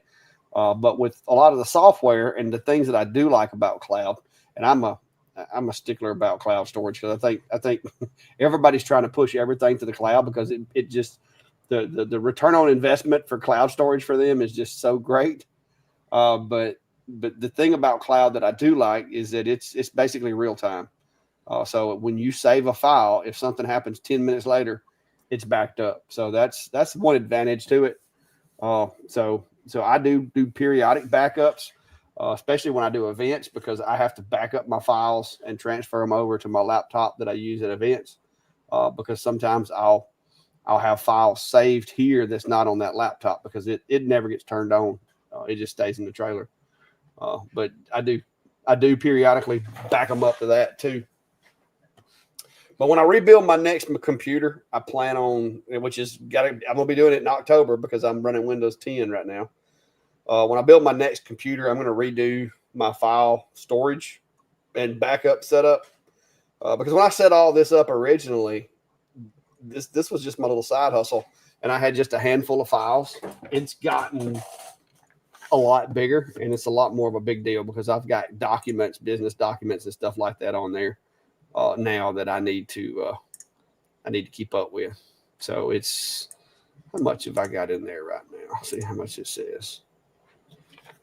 Oh, it's gonna take a while to calculate. But I'm running like I think it's a 4 terabyte hard drive, and no, it's a 1.8, and I've got 1.7 terabytes free. So it Lightburn files and graphic files don't take up that much room. Now you wouldn't want to see the size of my media drive, which is where I save my videos and my edits and stuff too. I got 3.31 terabytes on that drive. Well, I don't save all of my raw footage, but I do a lot of, the B-roll. I mean, I've done some full videos just straight from my smartphones, and I have both my phones set up to automatically back up to Google Photos, which uses up my Google cloud storage. And so I've got 561 gigs of video and photo stuff up in Google Photos and only 25 gig in just regular files and such out there. So I use it for both, but that's all, again, it's another convenient way to, make sure the files are available and transferred. But yes, it's the key there is, getting that backup and having it in more than one area. Yeah. See, this is all the videos. Like that drive right there which that's on a RAID. That RAID holds, it's an 8 terabyte total. It's 4 terabyte drives, I think it is, but it's got 3.3 terabytes of data on it, and I've got videos all the way back to 2023. That way, if I want to go back and piece some stuff together, I can. But yeah, it's Inception. Crazy. Yep. But I gotta redo all that because whatever machine I get, I'm gonna have to convert to a RAID NAS instead of this local RAID, because this machine that I've got, it's way too big. It takes up way too much real estate in here. And and drives fail, so you've been using them a while. So, well, I redid the drives on the RAID. I think when I brought it out here, and I put solid state drives in it because it is an older machine. But I redid all the drives when I brought it out. Solid states only have so many read writes before. I mean, the platter based ones actually might outlive them, but there's pluses and minuses to both of them. But we're getting to the weeds of technology now. So yeah, the solid states hadn't been in there for like 4 years, and the size of it, even if it starts knocking off blocks and taking them off the allocation table, it'll take me a while to run out of space. Jared's asking, have you guys used the Lumos any since the last video? I got one for events. Curious what you think of it. Played around with it, but I'm telling you right now, the best thing I've found about it is the Rotary. I like their way they get the Rotary set up. They did good on that. I haven't played with that darn bed slinger yet. I need to, but I haven't. I've been busy, so I haven't done that yet. Well, I don't have that. They were supposed to be sending me some more material they wanted me to test and play with. But no, I had tried to play around with their light burn configurations, but it wasn't working for me. And that was right around, I think, the actual launch time. Now that they're shipping, I should go back and see if they've improved that. But I'm just really not a fan of their software. And plus, when you use their software, it locks this really nice Galvo high-speed device into a unidirectional engraving, which is just ridiculous. They really need to enable that bidirectional in their software. You can do it in Lightburn, but at least you can with the Visions. I don't know because I have not been able to get Lightburn working with the files they sent me. I couldn't get it to work right. So I haven't really done a whole lot more. We'll see what material pack they send and if I do some more playing with it. Biscuit, what are you doing? But yeah, no, I haven't. I've had other things going on, so I haven't had a whole lot of extra play time with it. I think using it for events is kind of the thing for it. But yeah, it's they need to work on their software. And Rich says they haven't improved the Lightburn file either. So yeah, they really need to get that. I think that's going to open up that laser for some of us who just are not happy with their software. So we'll see. But yeah, it's definitely a good option for an event engraving. So hopefully that works well for you. That's crazy though. Biscuit says hello. Biscuit. Oh, interesting. Rich says their Lightburn file was created in version 1.6, so not even 1.7. And of course now they're moving on with 2.0, which I haven't. I've just started playing with that on one of my laptops, Lightburn 2.0. So I haven't tried that either. So hopefully they'll continue to work on it and we'll see.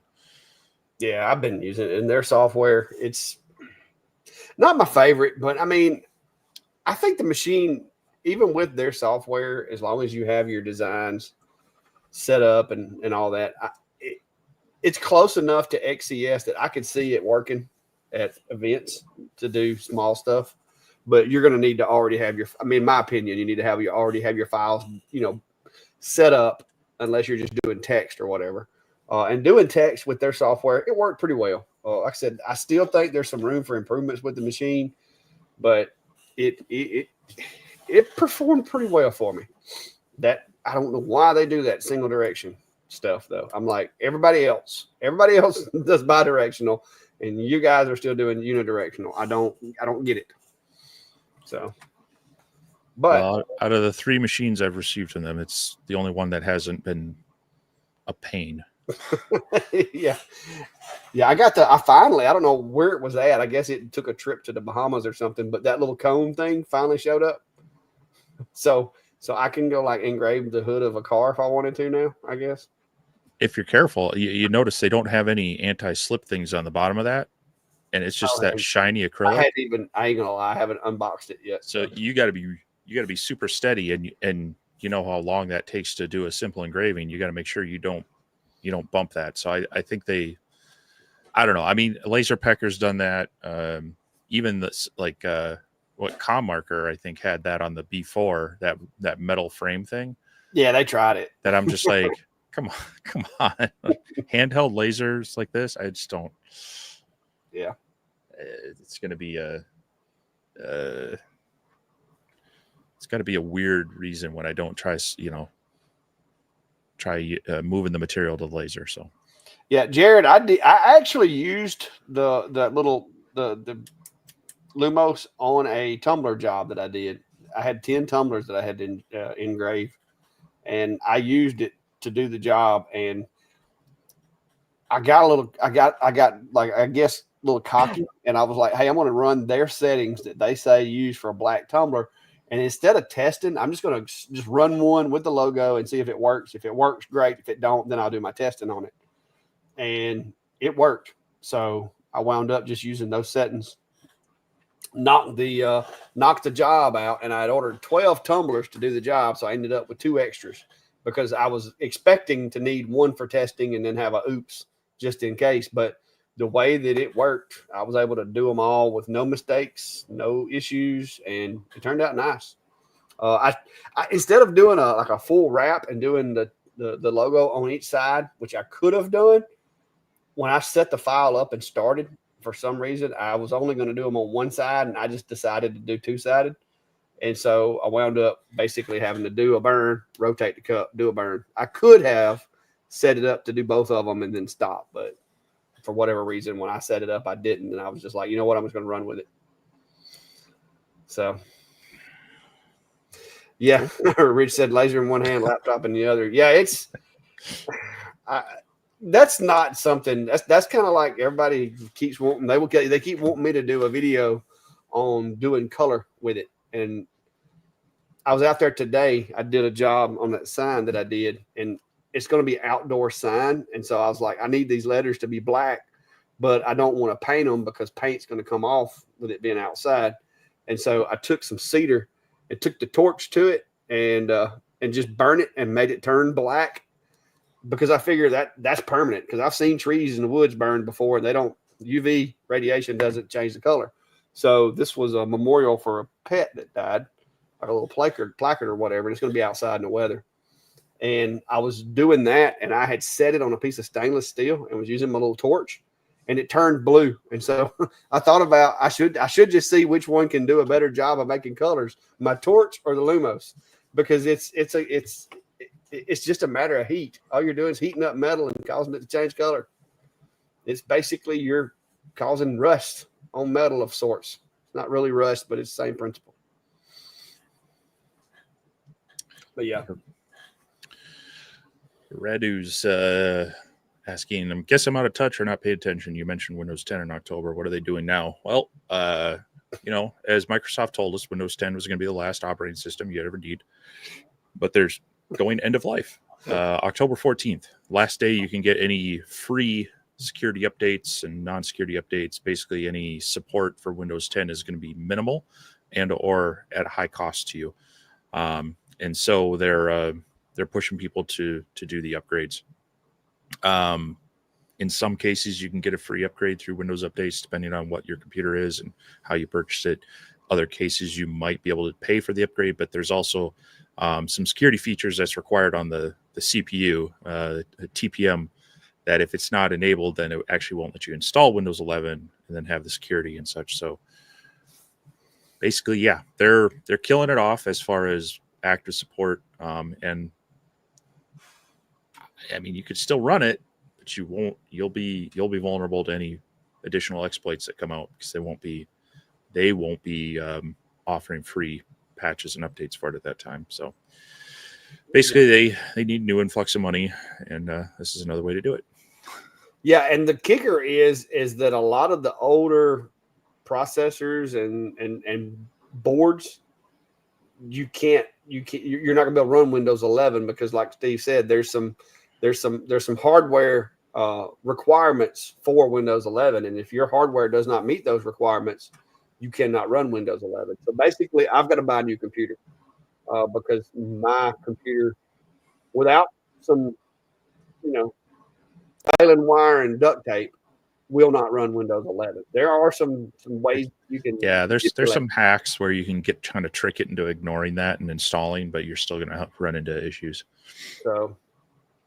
So yeah, I've got to buy a new computer. Plus, like I said, this one is a very old computer. It served its purpose, and it's big. I want something smaller, or either something I can mount up higher and get it off the floor and get some room. But we'll see. Yeah, I've my shop computer out in the main shop, I'm able to enable it, but the problem is it loses detection of my hard drive, and so I'd actually have to kind of reset things up.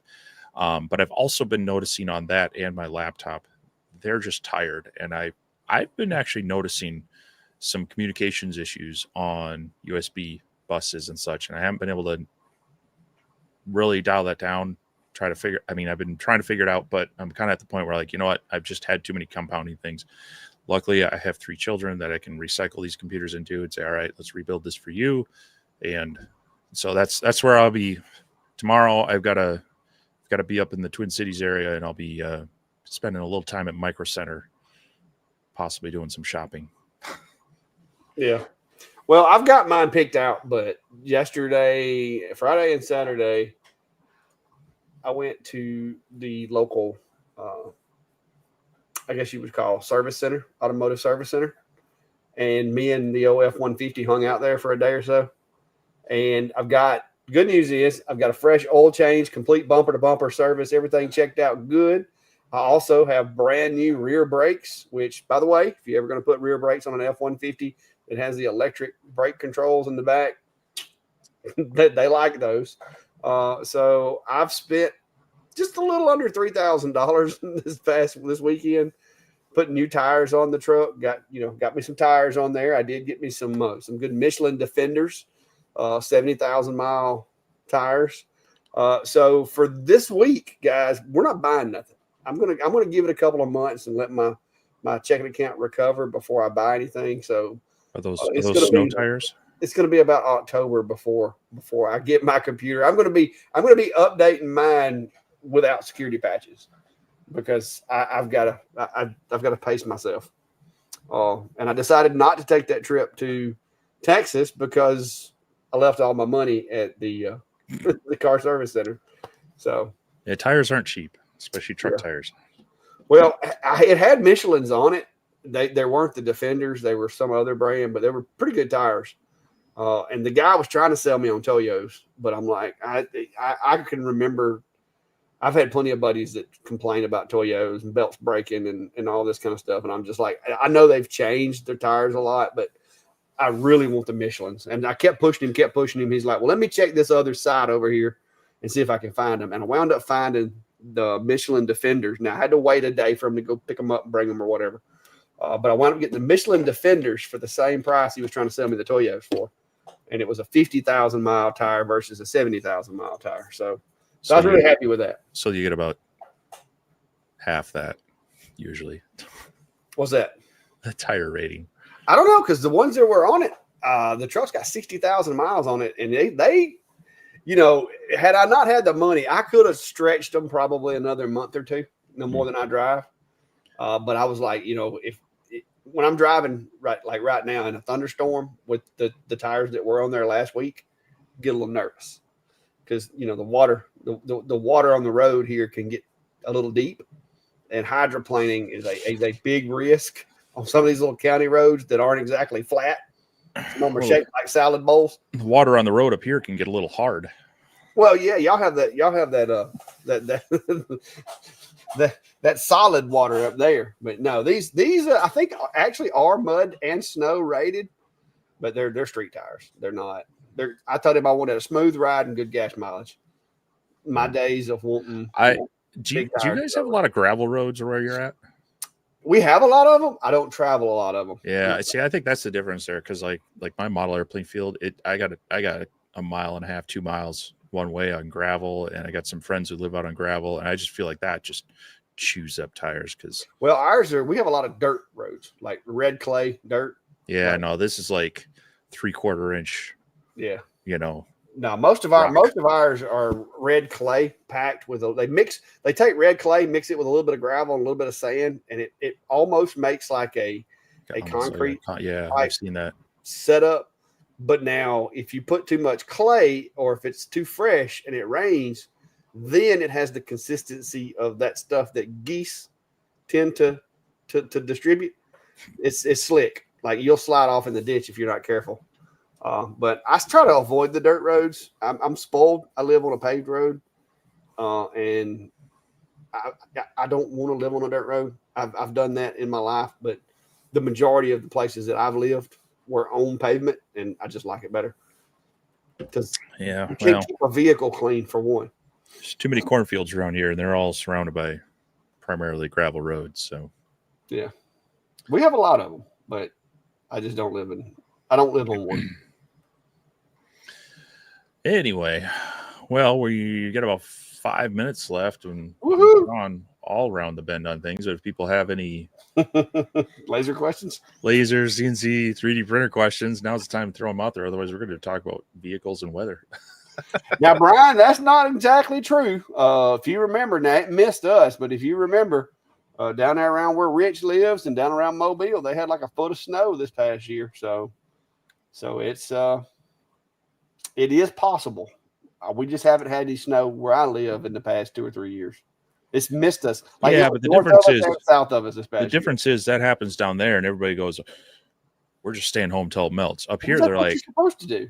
It's called being up snowed here, in. they're like, "Foot of snow, all right, fine." You're gonna be like an hour late to work. What? They still expect you to get out and Yeah. do things. So, yeah. Yeah. Yeah, Mark, I got 4-wheel drive so I can handle all the snow and stuff down here. That's what it's for. It ain't because I mud ride, because I try not to get my truck dirty. Yeah, let's see. I had a Suburban. That was my last 4-wheel drive. It was okay. I didn't need it a lot. Of course, that was all time. Actually, it was more annoying because that was all time all-wheel drive. There was this weird flip a bunch of levers this way, that way, and the other way to try to get it out of that if you ever had to tow it. But Yeah. no, I had a 4-wheel drive truck for a while, but I've survived 9 years in my van, and I had a minivan before that, so I've been so a good set of tires and 2-wheel drive, engine weight right over the drivetrain gets you through a lot of snow. Yeah. Brian, yeah, my driveway it's a mix of the gravel, sand packed mix, but it's not like sharp pointed, like sharp cornered gravel. It's not crush and run or anything like that. It's more like pea gravel, like creek gravel. I live on an ancient sandbar. I live in an ancient glacial valley. There's still a river running through. Yeah. Mark says he's finally putting a set of brakes on his 2016 F-150 with 118,000 miles. Yeah, that's not bad because this truck's only at almost 70. And like I said, it had to have back brakes. Like they were, I don't know why the back ones were so bad. I don't know. I bought it used, so maybe the person that had it before me used back brakes a lot. I don't know. Yeah, the last truck I had, I felt like I was doing brakes every 30, 40,000 miles, but I just had to do the front brakes on mine at about 120. So I was impressed with those. Rich says you guys need to contact Adam Stack for their new Glacier 120 watt. They contacted us back in January, February. Yeah, they gave us a roadmap. Yeah. We did a call with them, and that's when they first hinted at it. And so they're talking with us about it. We're kind of waiting to see what they're doing with them, but hopefully one or both of us might see it in our shop. Yeah. Be interesting to see if it lives up to the hype. Yeah. Yeah. I don't know when it will be, but I know I did see where they had it listed now on their website. So I guess it's not a secret anymore. But yeah, they'd actually asked some questions about what we thought about some of the ideas they had on the machine. And it looks like they listened to some of it. We'll see once we get hands on it, but it's a big machine though. I don't know. It's an odd size. So I had to see what it's good for. Yeah, Brian, I had a friend who had an old Bronco when we had to do that. And then I think a friend had he had a 4-wheel drive Ford Ranger back when they were more like real trucks and not toys. And so, yeah, that was always fun. That's why you have a shovel in the vehicle. Yeah. Back when I worked in the woods, the first truck I had was a Ford F-250 was my work truck. It was 4-wheel drive, and it had the old twist locks. Yep. And anytime I'd go off, and I went ahead and locked it in before I left the pavement because I'm like, I do not want to get in the middle of a swamp and have to stop to lock this thing in. So I'm spoiled. The one I've got now has just got a knob. You just flip that knob, and it goes from 2-wheel drive to all-wheel drive, and then 4 high and then 4 low. So I can actually run it in all-wheel drive. So if I'm like in an icy environment or whatever, which is pretty cool, but I only use it when I'm pulling my trailer, just to, especially, around here it's real sandy, or when I'm launching the boat, I'll lock it in 4-wheel drive just to keep it from spinning, because I don't want to, get some of that slick stuff off the boat ramp on the tires and spin going up it. Yep. Jer's asking, a printed PETG on the A1, it seems to have a looser fit than printed out on PLA. Is there an easy way to have the fit the same? Bamboo's pretty good about their profiles if you're using their filament. If you're using a different one, you may want to run through a calibration and print out a cube and measure it and make some adjustments there. But I haven't. I printed some PLA on the A1 and some PETG on the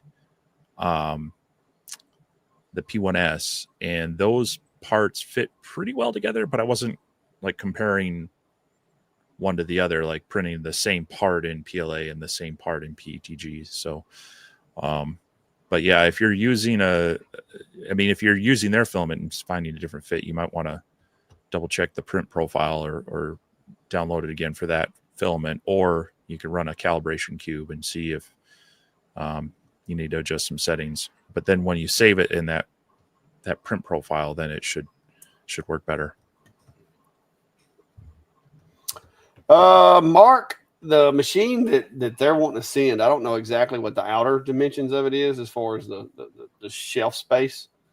But it's like a 800 by 800 work area. So stands to reason it's probably going to be I would imagine 2,000, or not 2,000, 1,000 by 1,000, because you're going to have, things hanging off of it. You're going to have a drag change more than likely. You're going to have hoses and stuff. So, I mean, it's going to take up a lot of space. And I told them that I don't know that it has any length of life in my shop as far as me keeping it, but who knows? I may. Never know what could happen. But they're doing some different things with it. I think it's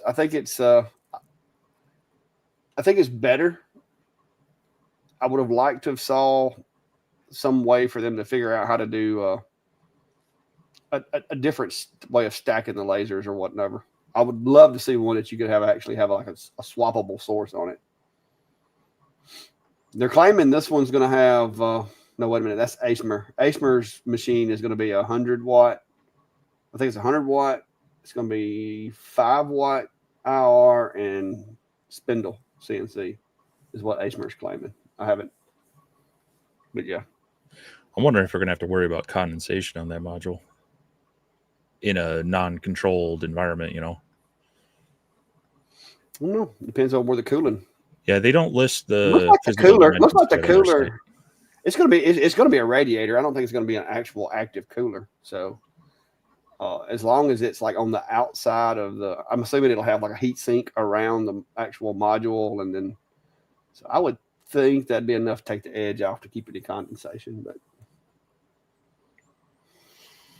I mean, they say rapid cooling in 30 seconds. Huh. So I don't know. We'll have to wait and see. Thor said he's at 120 on his 5.4. Before I got the one I got now, I had a 5.4, and it was at 170 something when I got rid of it. Mark says, does Bamboo compensate for ABS shrinkage? I would think they would in their profiles, because when they're setting up the extruder and everything, I would expect they would. I don't know. What do you think, Steve? You got any insight into that? Well, I mean, yeah, that's if you're using their filament, they kind of have print profiles that should account for that. But if you're using others, there may be some variation. I haven't done any ABS. I just got the P1S, and I've only done PLA and PTG with it. I haven't printed any ABS and done any calibration cubes with it to test. So I don't know from firsthand experience. And just going back to that, it's a 450 watt compressor for cooling. So it is active cooling on the Atom Stack Glacier. Yeah, something like that, Mark. What's up, Sam? How are you? Well, that's a this is a difference of opinions, I guess. I'll have to see it when it gets here and see. I don't know. They do have an enclosure option for it. I was going to So say, I think that just depends. I mean, I'm not going to say that not being enclosed is a reason to exclude it because, I mean, 4 or 5 years ago, it was very rare to see a fully enclosed diode laser, and I made plenty of money with them. I used them to get started.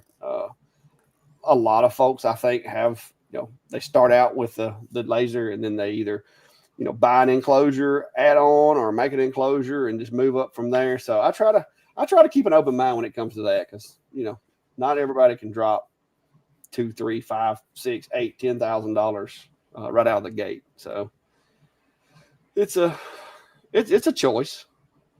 Are there, like I say, I mean, there are associated risks with it, but so are table saws. yep. Yeah, there's definitely a place for them, but yeah, I think the safety aspect really needs to be. I mean, I like that more of the places are actually including goggles that at least have a rating on them, whether Yeah. they've been tested or not. I mean, that's a whole nother thing, but but you see, I mean, I think even on this page, you see a guy just using it in just an open area. I always love the ones where they show the laser sitting on like the coffee table and such. I think that's a bit Misleading. yeah, Yeah. at least Well, this guy should be in a all looks right. like he's in a more of a workshop. So while we're on the topic, we want to talk about dangerous tools. Anybody want to take a guess at what, as far as blood being drawn, band-aids being required, what the most injurious tool in the shack is? Anybody want to guess what tool that would be? Cats. No. This thing. What? I've seen them. They keep bringing dead animals into your your right shop. Here. I have shoved Phillips head bits through about every finger I have with this thing. I mean, I've lost fingernails because of this thing because it never fails. You're trying to push a screw in, it slips off, and then right through there goes the Phillips head bit. So this machine right here has hurt me more than any other tool in this shop. There's probably some DNA on this somewhere from where I've bled on it. Because you're usually in a bad situation when that happens, but this is the reason I have a first aid kit bolted to the wall right over there. So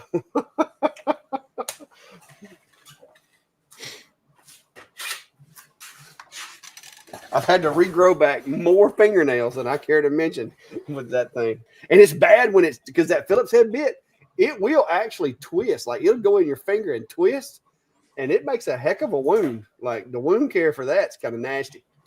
Just gonna throw that out there. But it's happened to me more times than any other tool in this shop.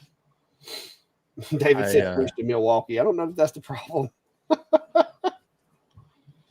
Well, I thought you were going to say the twisting of it on now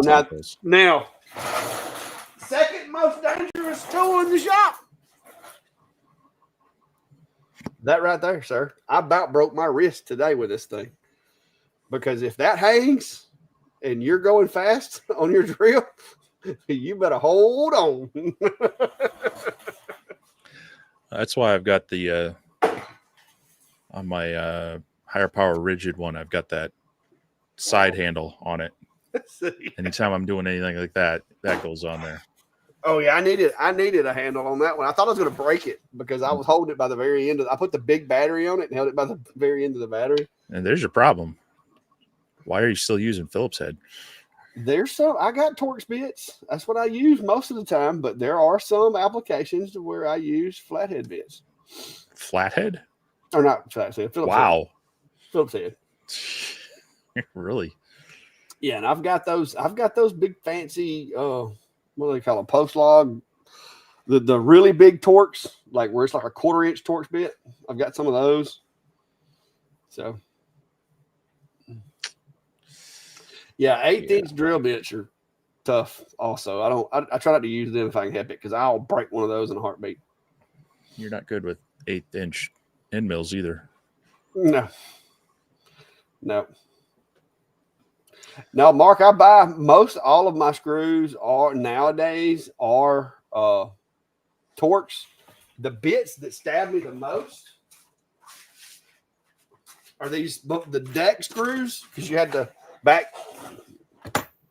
It's been a while, but back used to around here you couldn't buy the Torx screws, and so you had to use these darn these little 1/8", like it's like just a square.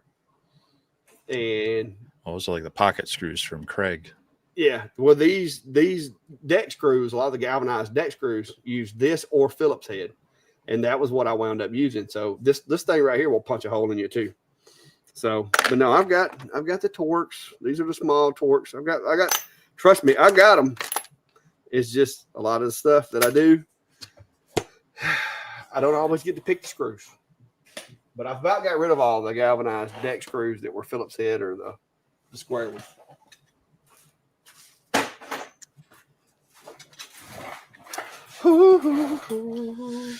Yeah, Menards sells the I think it's the Spax brand, those Torx heads. So, and I've gotten even in the little furniture trim head size with the little T10. I always grumble when I still see the. Those are Diablos. Well, I was talking about the actual screws, not the. Everybody that's worth anything uses Milwaukee bits, but. Somebody was asking for Milwaukee bits. I was like, no, I don't. Those are Diablos. I ain't got the money to be buying all this stuff. Y'all got all the money. I'm a DeWalt guy. I ain't got money. I ain't got Milwaukee money. All right. It's basically the same cost.